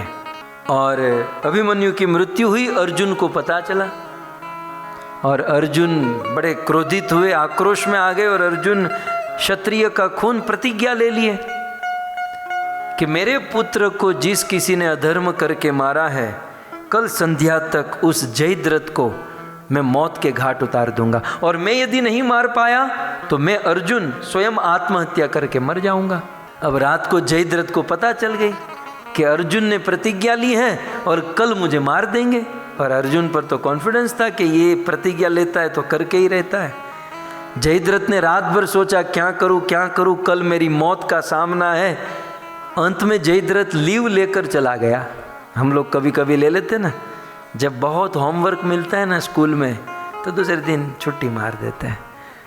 यहाँ ऐसा ही हुआ कि अर्जुन मारने वाला था तो जयद्रथ दूसरे दिन रणभूमि में युद्ध करने को ही नहीं आया। कवि लोग कहते हैं कि जयद्रथ पाताल में जाकर छिप गया। अब पूरा दिन भर कृष्ण और अर्जुन अपने रथ को पूरे कुरुक्षेत्र की भूमि में घुमा रहे हैं कि जयद्रथ कहाँ। और घूमते घूमते संध्या का समय हो गया, दिन खत्म हो गया। और अर्जुन की प्रतिज्ञा थी कि संध्या तक नहीं मारूंगा तो मैं खुद मर जाऊंगा। अर्जुन स्वयं अपना गांडीर उठाया और अपने ही धनुष बाण से स्वयं अपने को मारने गया। और अर्जुन के मरने का जनाजा सब लोग देखने के लिए तैयार, सब लोग खड़े हैं। और उस समय जयद्रथ को ये समाचार मिला कि संध्या हो गई है और अर्जुन आत्महत्या कर रहा है। जयद्रथ ने सोचा कि दुश्मनों की मृत्यु तो देखनी चाहिए है? दुश्मनों का जब बुरा हो रहा हो तो कितना आनंद आता है। तो जयद्रथ वो आनंद लेने के लिए पाताल से बाहर निकला, रणभूमि में आया। संध्या का समय हो चुका था, लोग खड़े थे और बीच में अर्जुन, और अर्जुन आत्महत्या करने के लिए बिल्कुल तैयार हो चुका था।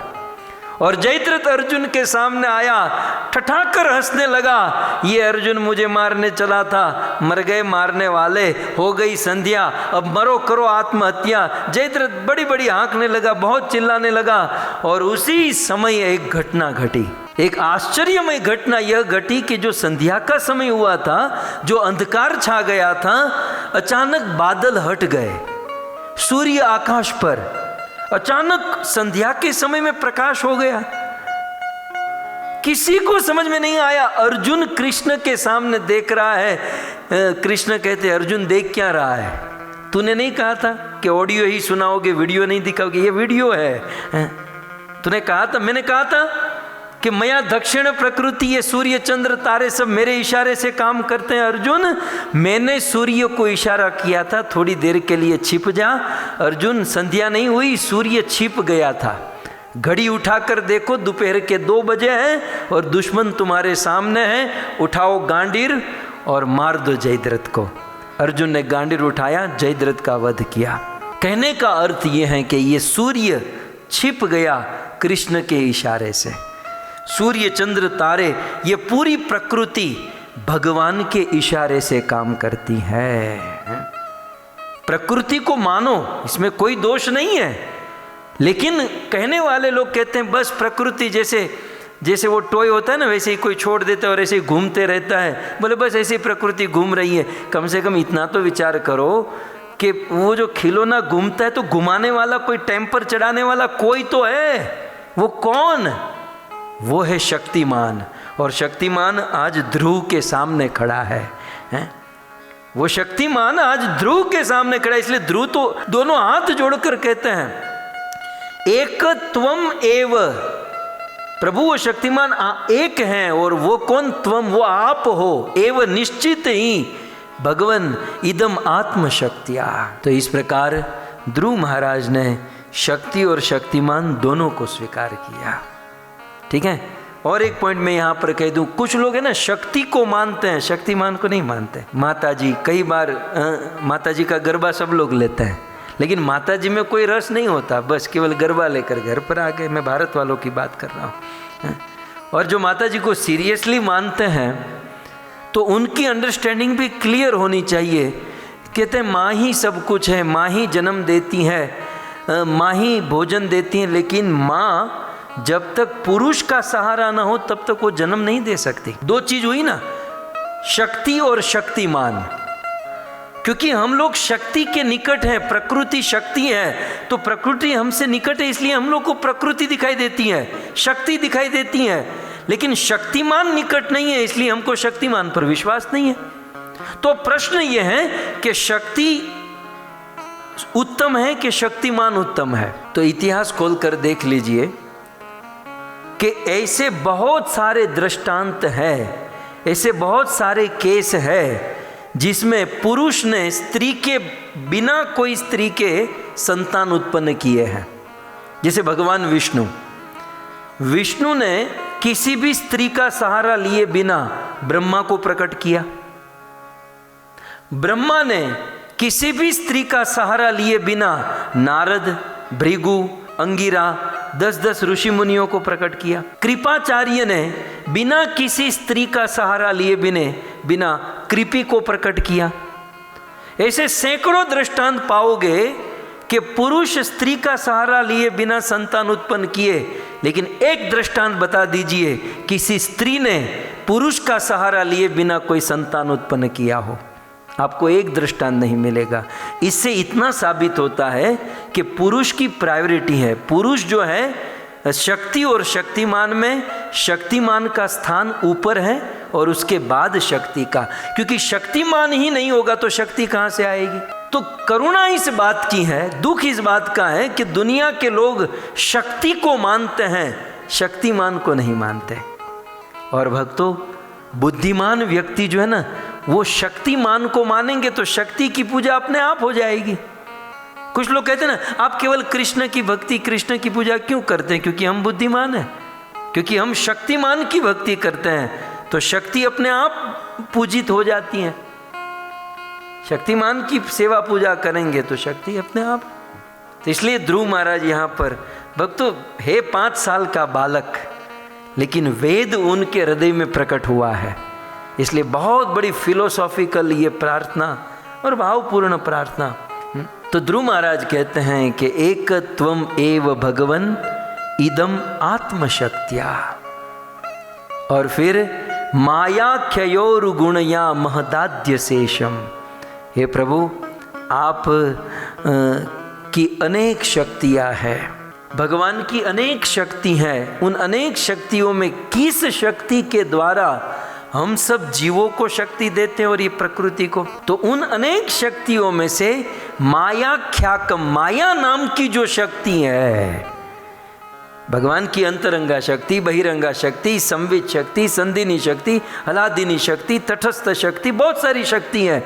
लेकिन उनमें मायाख्याय, माया नाम, माया आख्याय, माया नाम की जो शक्ति है, उस माया नाम की शक्ति से आप इस प्रकृति का निर्माण करते हैं। अच्छा, माया नाम की शक्ति कैसी है? अब माया का इंट्रोडक्शन दे रहा है कि माया ख्यायो, माया नाम की जो शक्ति है एक उरु गुणया, माया नाम की शक्ति जो है वो उरु गुणया, उरु गुणया माने जो अनंत गुण वाली है। उरु माने अनंत, बहुत सारे, और गुणिया माने गुण वाली। ये माया जो है ना अनेकों गुण वाली है। भक्तों माया में भी दो है, यहाँ पर किस माया की बात हो रही है ये भी कह दूं। दो प्रकार की माया है, एक है योग माया और दूसरी है महामाया। योग माया जो भगवान के अंदर रहती है, योग माया जो जीव और भगवान को जोड़ने का काम करती हैं, योग माया जो भगवान के धाम में रहती हैं, और महामाया जो इस भौतिक जगत में रहती हैं। महामाया भगवान के बाहर रहती है, महामाया भगवान से दूर रहती है। महामाया कभी भी भगवान को टच नहीं कर सकती, वो है भगवान की शक्ति लेकिन भगवान के बाहर, भगवान से दूर रहती हैं। और भगवान अपनी महामाया नाम की शक्ति के द्वारा, अब देखिए श्लोक आगे बढ़िए कि एकत्वम एव भगवन इदम आत्मशक्ति, आप अपनी शक्ति से हमें चला रहे हो, लेकिन वो कौन सी शक्ति से? तो माया ख्यायो, माया नाम की शक्ति से। अच्छा, ये माया नाम की शक्ति कैसी है? तो उरु गुण, या बहुत गुण वाली। अब माया नाम की शक्ति के बहुत गुण हैं। कौन से गुण हैं? तमोगुण, सत्वगुण और रजोगुण। ये किसके गुण हैं? ये माया के गुण हैं, महामाया के ये 3 गुण हैं।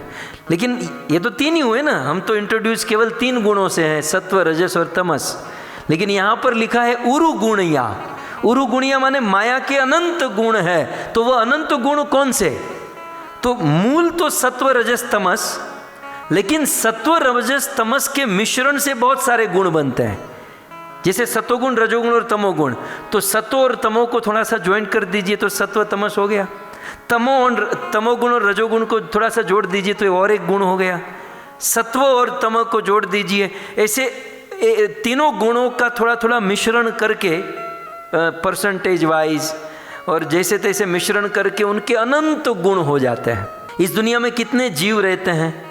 सभी जीव माया के 3 गुणों का ही तो परिणाम है। किसी में सत्वगुण और रजोगुण कम है, किसी में तमोगुण ज़्यादा, किसी में ये ज़्यादा, किसी में वो ज़्यादा, सब में गुणों का अंतर है। सो इसलिए माया उरु गुणिया, माया के अनंत गुण है। और दूसरी विशेषता महत आदि शेषम। ये माया क्या करती है? ये माया उरु गुणिया अपने अनेकों गुणों के द्वारा महत तत्व, महद, इस श्लोक पहली लाइन के अंत में क्या लिखा? महद। महद माने महत तत्व, पृथ्वी, जल, अग्नि, वायु, आकाश। तो बहिरंगा शक्ति महामाया के सत्व रजस तमस आदि गुणों से महत तत्व उत्पन्न करते हैं, पृथ्वी, जल, अग्नि, वायु, आकाश। और इस महत तत्व से ये संपूर्ण जगत की रचना होती है, ये दुनिया की रचना होती है। ये 5 साल का बालक बोल रहा है लेकिन 50 साल के बूढ़ों को पल्ले नहीं पड़ रहा है।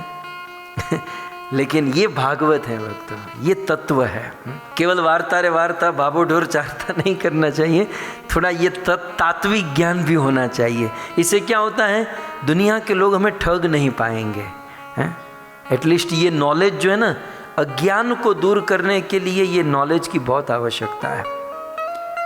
ओके, फिर आगे माया के द्वारा 3 गुण और उनके मिश्रण से महद आदि तत्व पंच महाभूत का निर्माण करके सृष्टवानुविष्य, सृष्टि का निर्माण कर दिया। ठीक है, सृष्टि का निर्माण हो गया माया के गुणों से।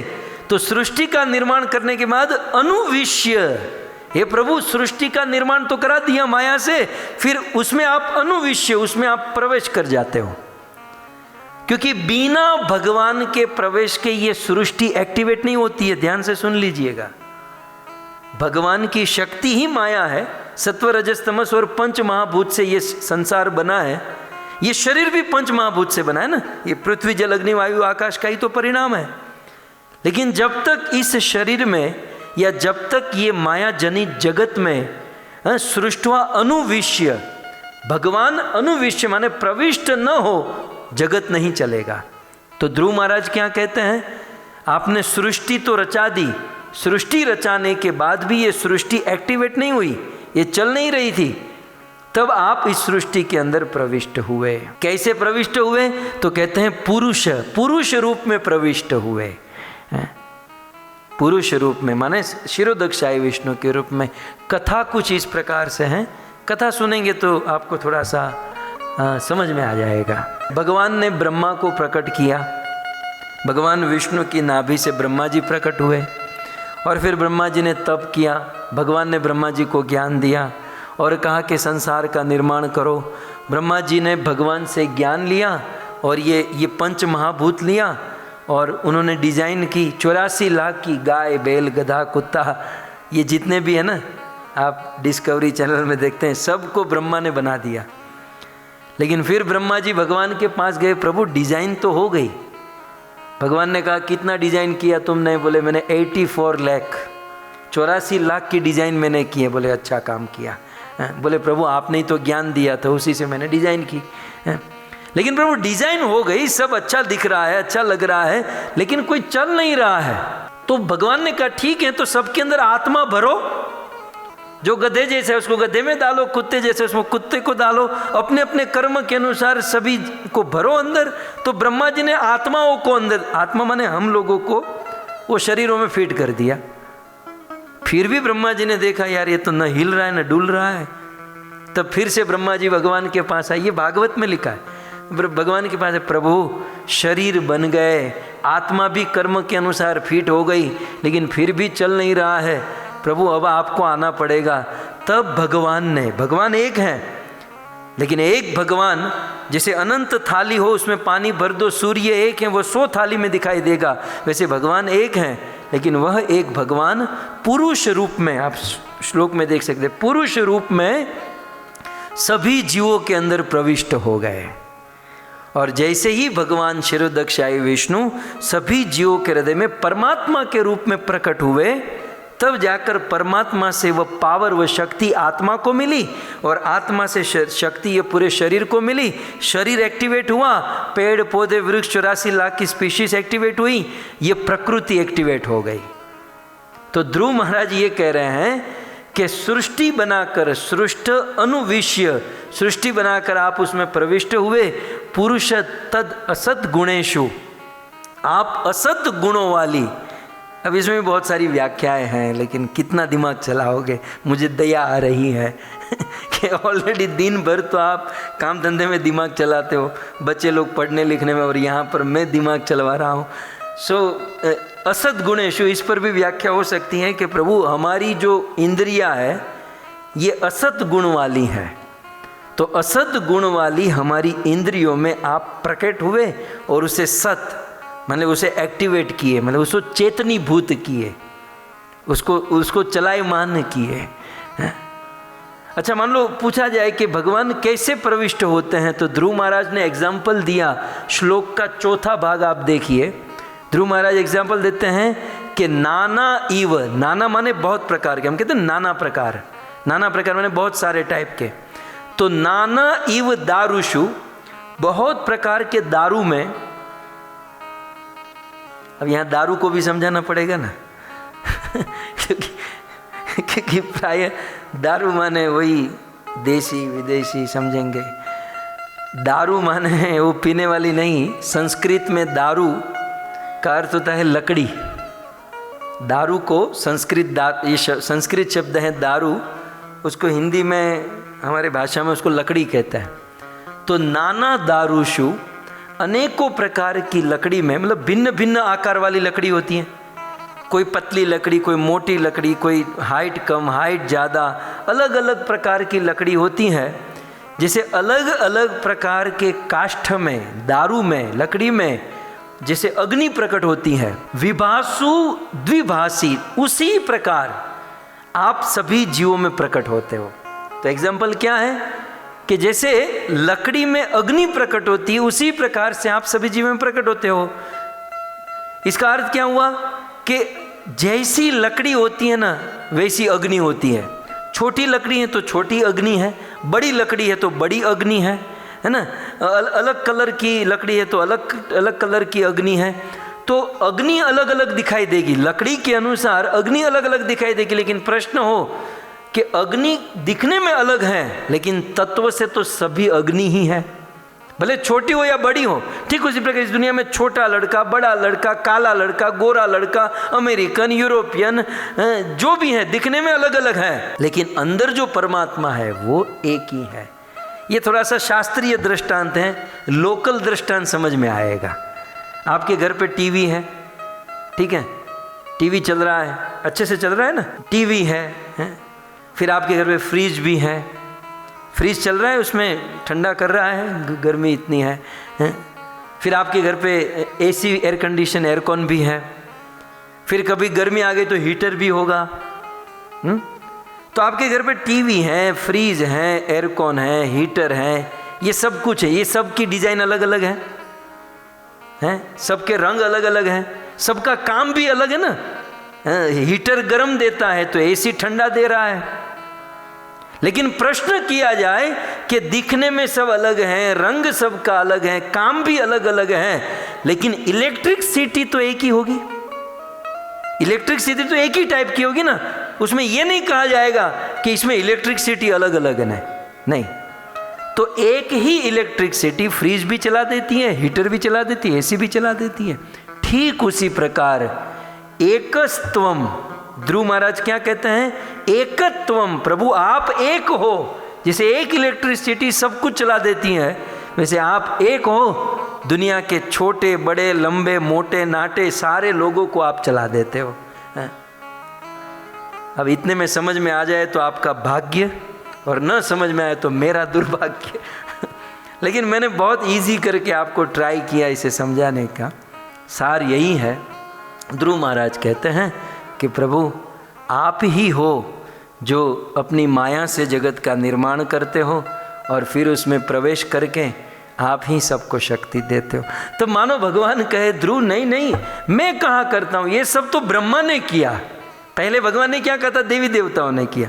तब ध्रुव ने आंसर दे दिया। अब भगवान क्या कहते हैं? ये तो सब ब्रह्मा जी ने किया। ये सब क्या चल रहा है?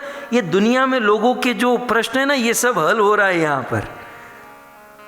तो भगवान ने कहा नहीं ध्रुव, ये तो सब ब्रह्मा ने किया।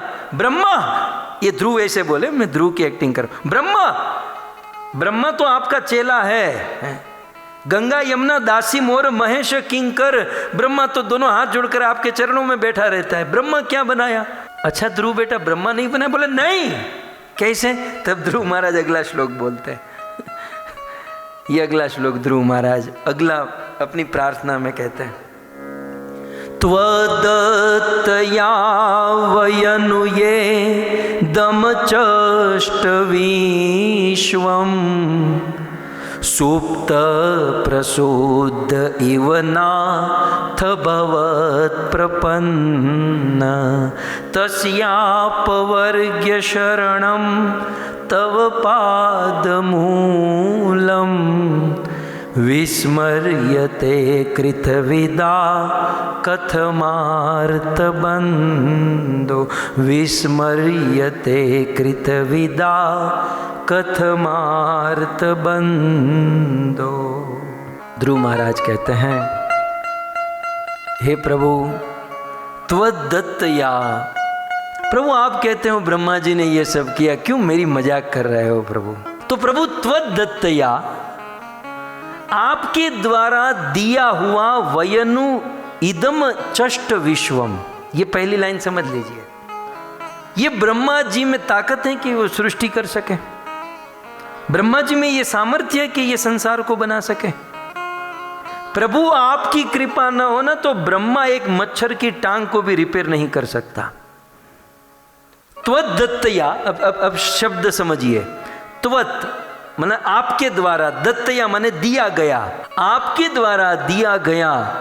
वयना वयुनया इदम चष्ट विश्वम। अब इसके दो अर्थ है। वयुनया माने, वयुनया का एक अर्थ होता है ज्ञान। प्रभु आपके द्वारा दिए हुए ज्ञान से ही ब्रह्मा जी ने इदम चष्ट विश्वम, इस विश्व का निर्माण किया है। ये पहला अर्थ। और दूसरा अर्थ त्वदत्तया, आपके द्वारा दिया हुआ, वयनुया इदम चष्ट विश्वम, आपके द्वारा दी हुई वस्तुओं से ही ब्रह्मा जी ने ये जगत बनाया है। प्रभु पंच महाभूत आपने दिए और उसे जोड़ने तोड़ने का ज्ञान आपने दिया, तो ब्रह्मा ने किया क्या? और फिर ये सब करने की शक्ति भी आपने दी, तो अल्टीमेटली तो प्रभु सब आपने ही किया, क्यों हमसे मजाक कर रहे हैं।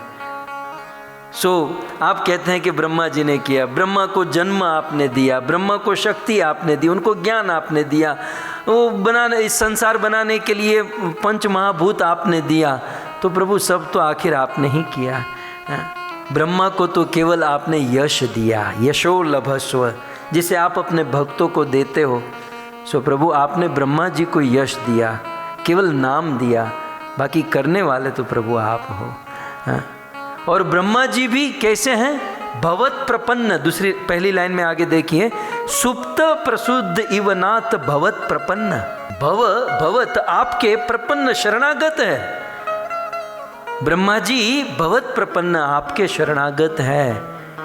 और शरणागत होते हुए बेचारे गला सूख गया गा गा कर, गोविंद मादि पुरुषम तमहं भजामि, चिंतामणि प्रकरसद मसुकल्पवृक्ष,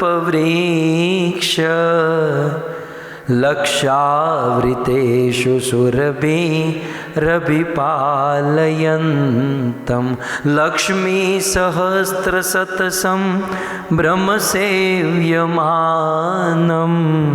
गोविन्दमादिपुरुषं तमहं भजामि, वेणुं क्वणन्तमरविन्ददलायताक्षं, बर्हावतं समसितं बुधसुन्दरा, कन्दर्पकोटिकमनीयविशेषशोभं, गोविन्दमादिपुरुषं तमहं भजामि।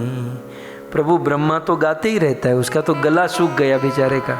भवत प्रपन्ना, वो तो आपके शरणों में है, वो तो यही कहता है गोविंद मादि पुरुषम तमहं भजामि, मैं गोविंद का भजन करता हूँ, मैं गोविंद की भक्ति करता हूँ। प्रभु आपने ब्रह्मा जी को ज्ञान नहीं दिया होता तो वो कुछ नहीं कर सकता। इसलिए क्या ब्रह्मा जी के विषय में कहते हैं, आपने ब्रह्मा जी को जैसे ही ज्ञान दिया ना, तो सुप्त प्रबुद्ध इव नाथ, हे नाथ, वो ब्रह्मा सुप्त प्रबुद्ध, सुप्त माने सोया हुआ, प्रबुद्ध माने जगा हुआ। सोया हुआ आदमी जैसे जग कर, जब सोया है तब तक अज्ञान में है, उसे कुछ नहीं पता क्या हो रहा है, क्या चल रहा है।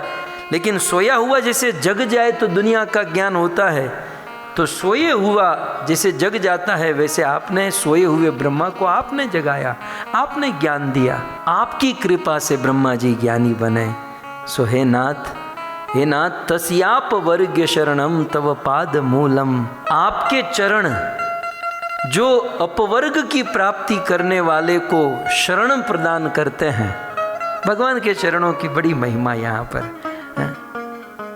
आप अपने भक्तों को शरण देते हो, आप गीता में बुलाते हो, सर्वधर्मान परित्यज्य माम एकम, आओ आओ आओ आओ। इसका अर्थ ये मत समझना कि वहाँ कमी पड़ गई है। कुछ लोग सोचते हैं कि वहाँ लोगों की कमी होगी, वहाँ दुकाल अकाल पड़ गया होगा इसलिए भगवान बुला रहे हैं। वहाँ कमी नहीं है, उनको करुणा है कि वो बुला रहे हैं कि संसार के कीचड़ में फंसे हो।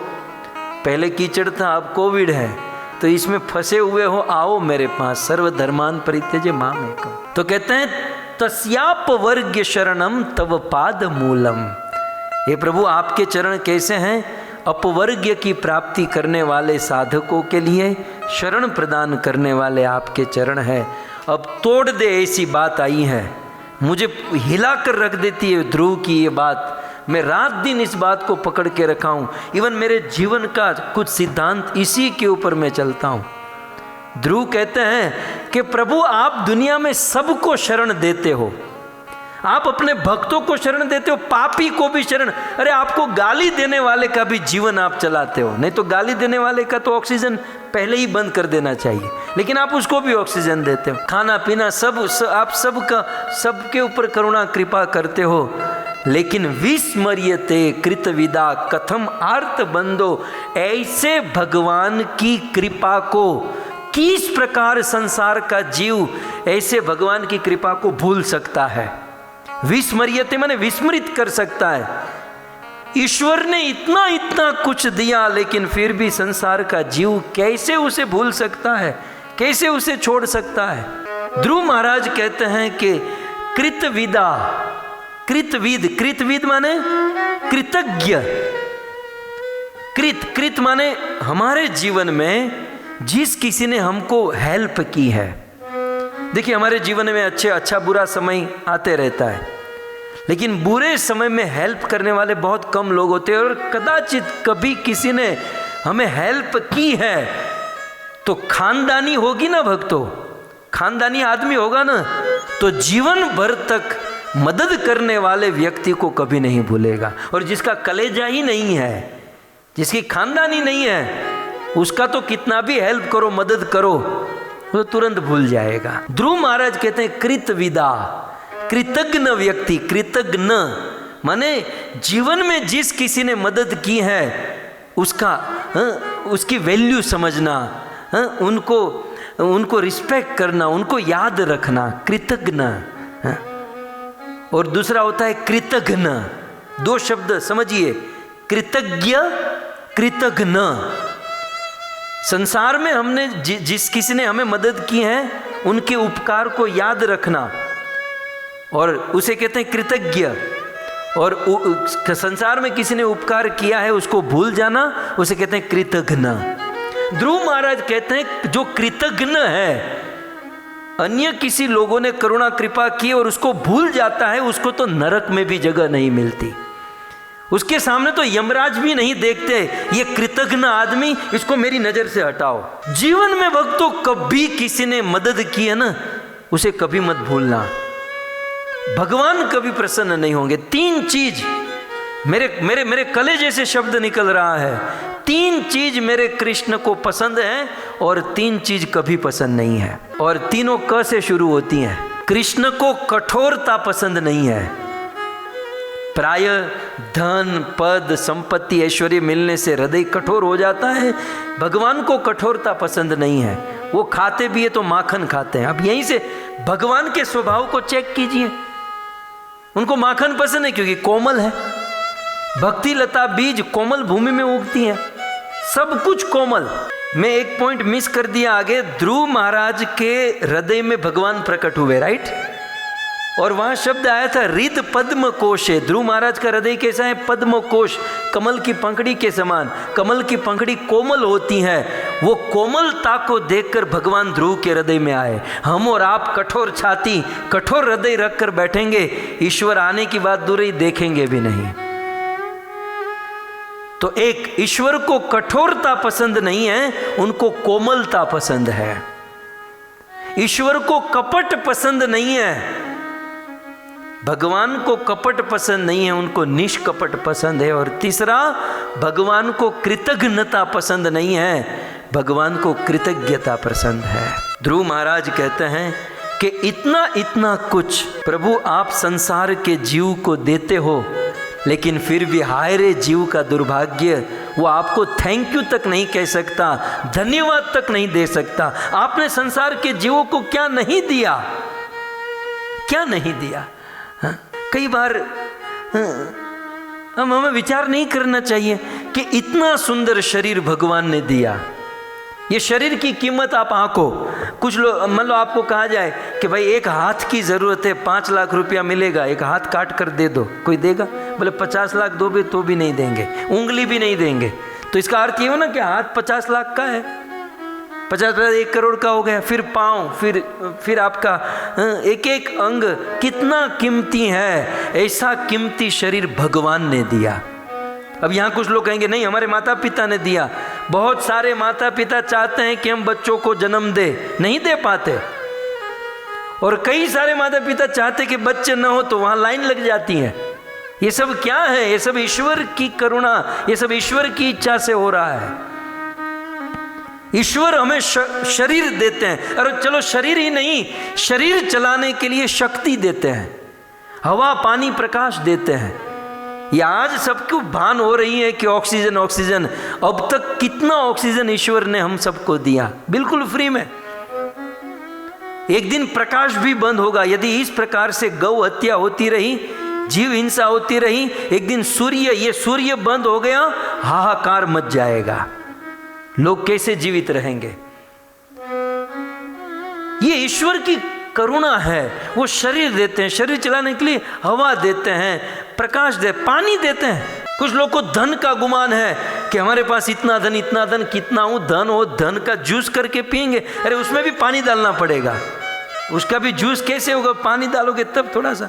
तो कुछ लोग कहते हैं कि ये भगवान ने कहाँ बनाया, तो ये पानी, ये जल तो H2O से बना है, तो उसको कहना चाहिए ये H2O क्या तेरे बाप ने बनाया है? ये हाइड्रोजन और ऑक्सीजन किसने बनाया? ये सब ईश्वर की देन है। और ईश्वर की इतनी देन होने पर भी यदि हम उनको धन्यवाद न दे, तो ध्रुव महाराज कहते हैं कि कृतविदा, ऐसा कृतज्ञ व्यक्ति जिसकी नरक में भी जगह नहीं मिल सकती। दुनिया का आदमी कैसे प्रभु आपको भूल सकता है? आपने जो दुनिया वालों को दिया है। आजकल दुनिया में ईमानदारी के डंके बहुत बज रहे हैं।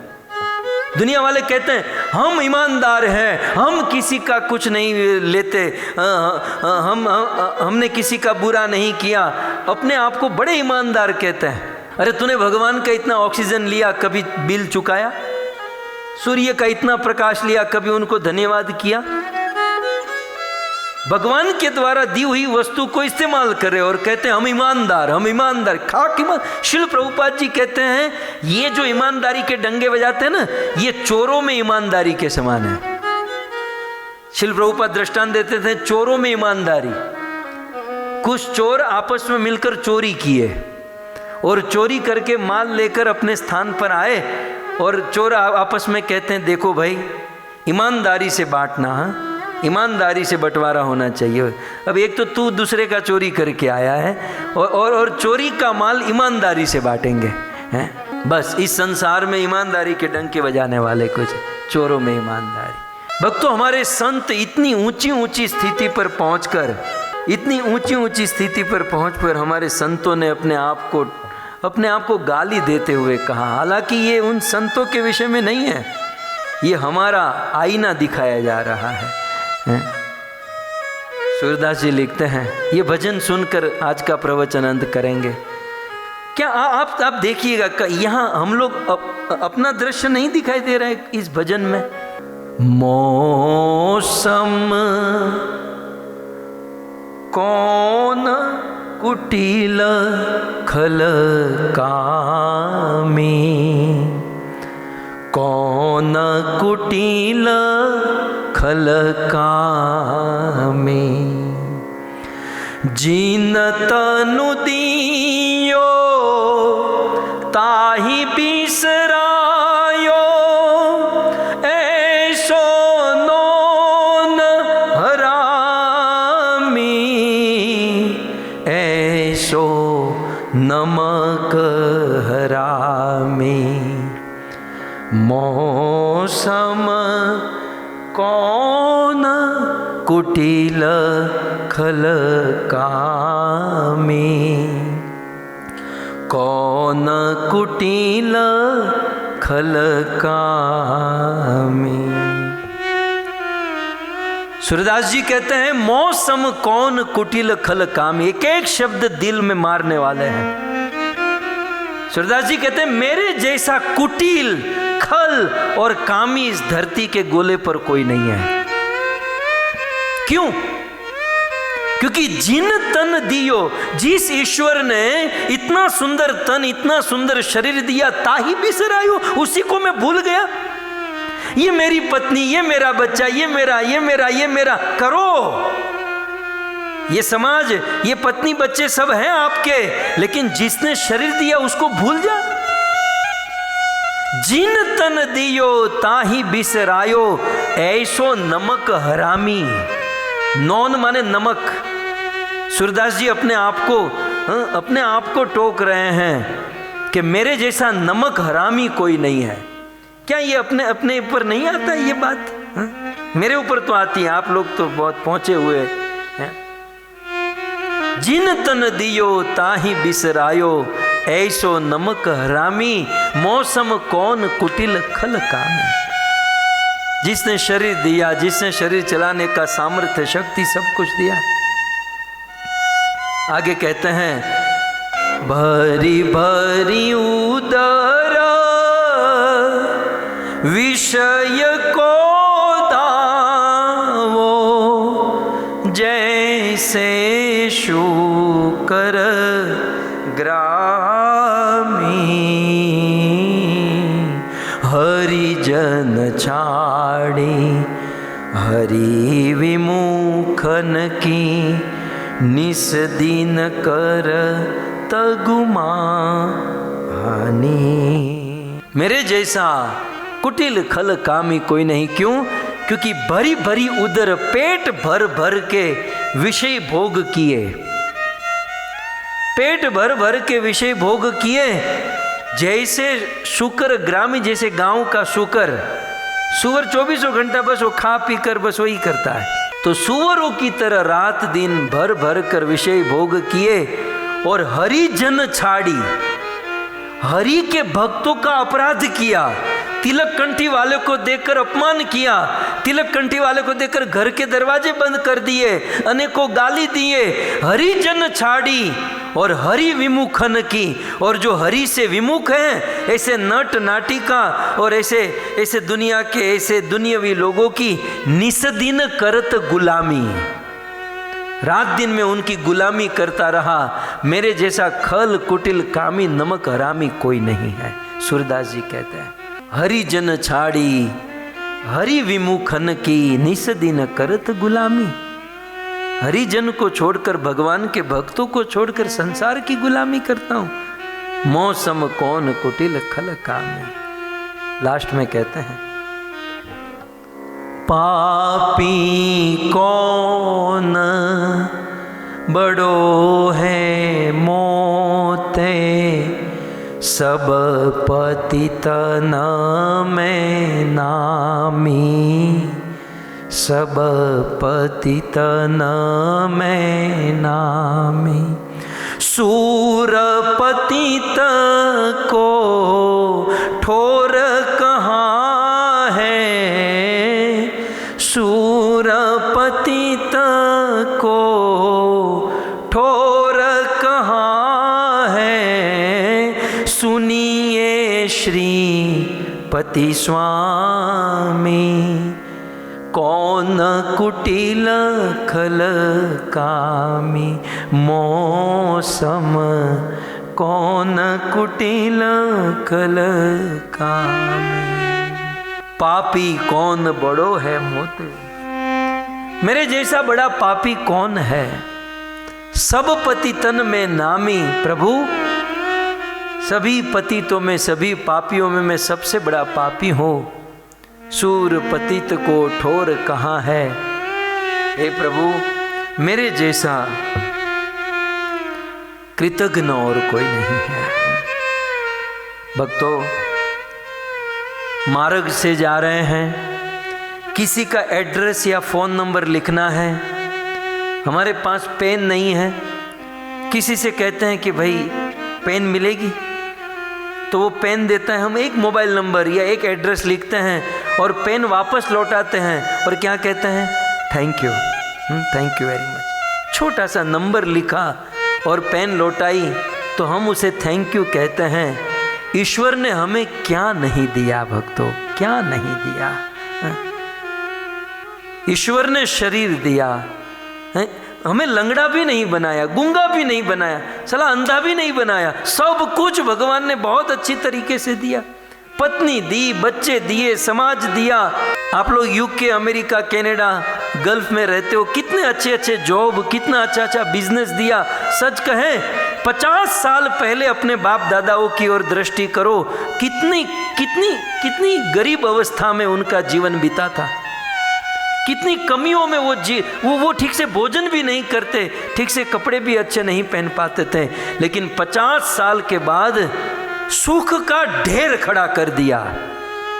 ईश्वर ने धोध बरसा दिया अपनी कृपा का और करुणा का। लेकिन ईश्वर ने जो हमें दिया है, क्या हम उनका धन्यवाद कर रहे हैं? ईश्वर ने जो दिया है, यदि हम उनका धन्यवाद न करें, उनकी करुणा कृपा को न समझे, तो कृतघ्नता का दोष लगेगा भक्तों। जीवन में पापी बन जाओ लेकिन कृतघ्न कभी मत बनो। ये मैं कह रहा हूं, ये शास्त्र का वचन नहीं है, ये मेरी अंतरात्मा का वचन। पाप एक बार माफ हो जाएगा, लेकिन किसी ने दया की है, किसी ने हम पर करुणा की है और ऐसे व्यक्ति को भूल जाए तो ये कभी प्रकृति माफ नहीं करेगी।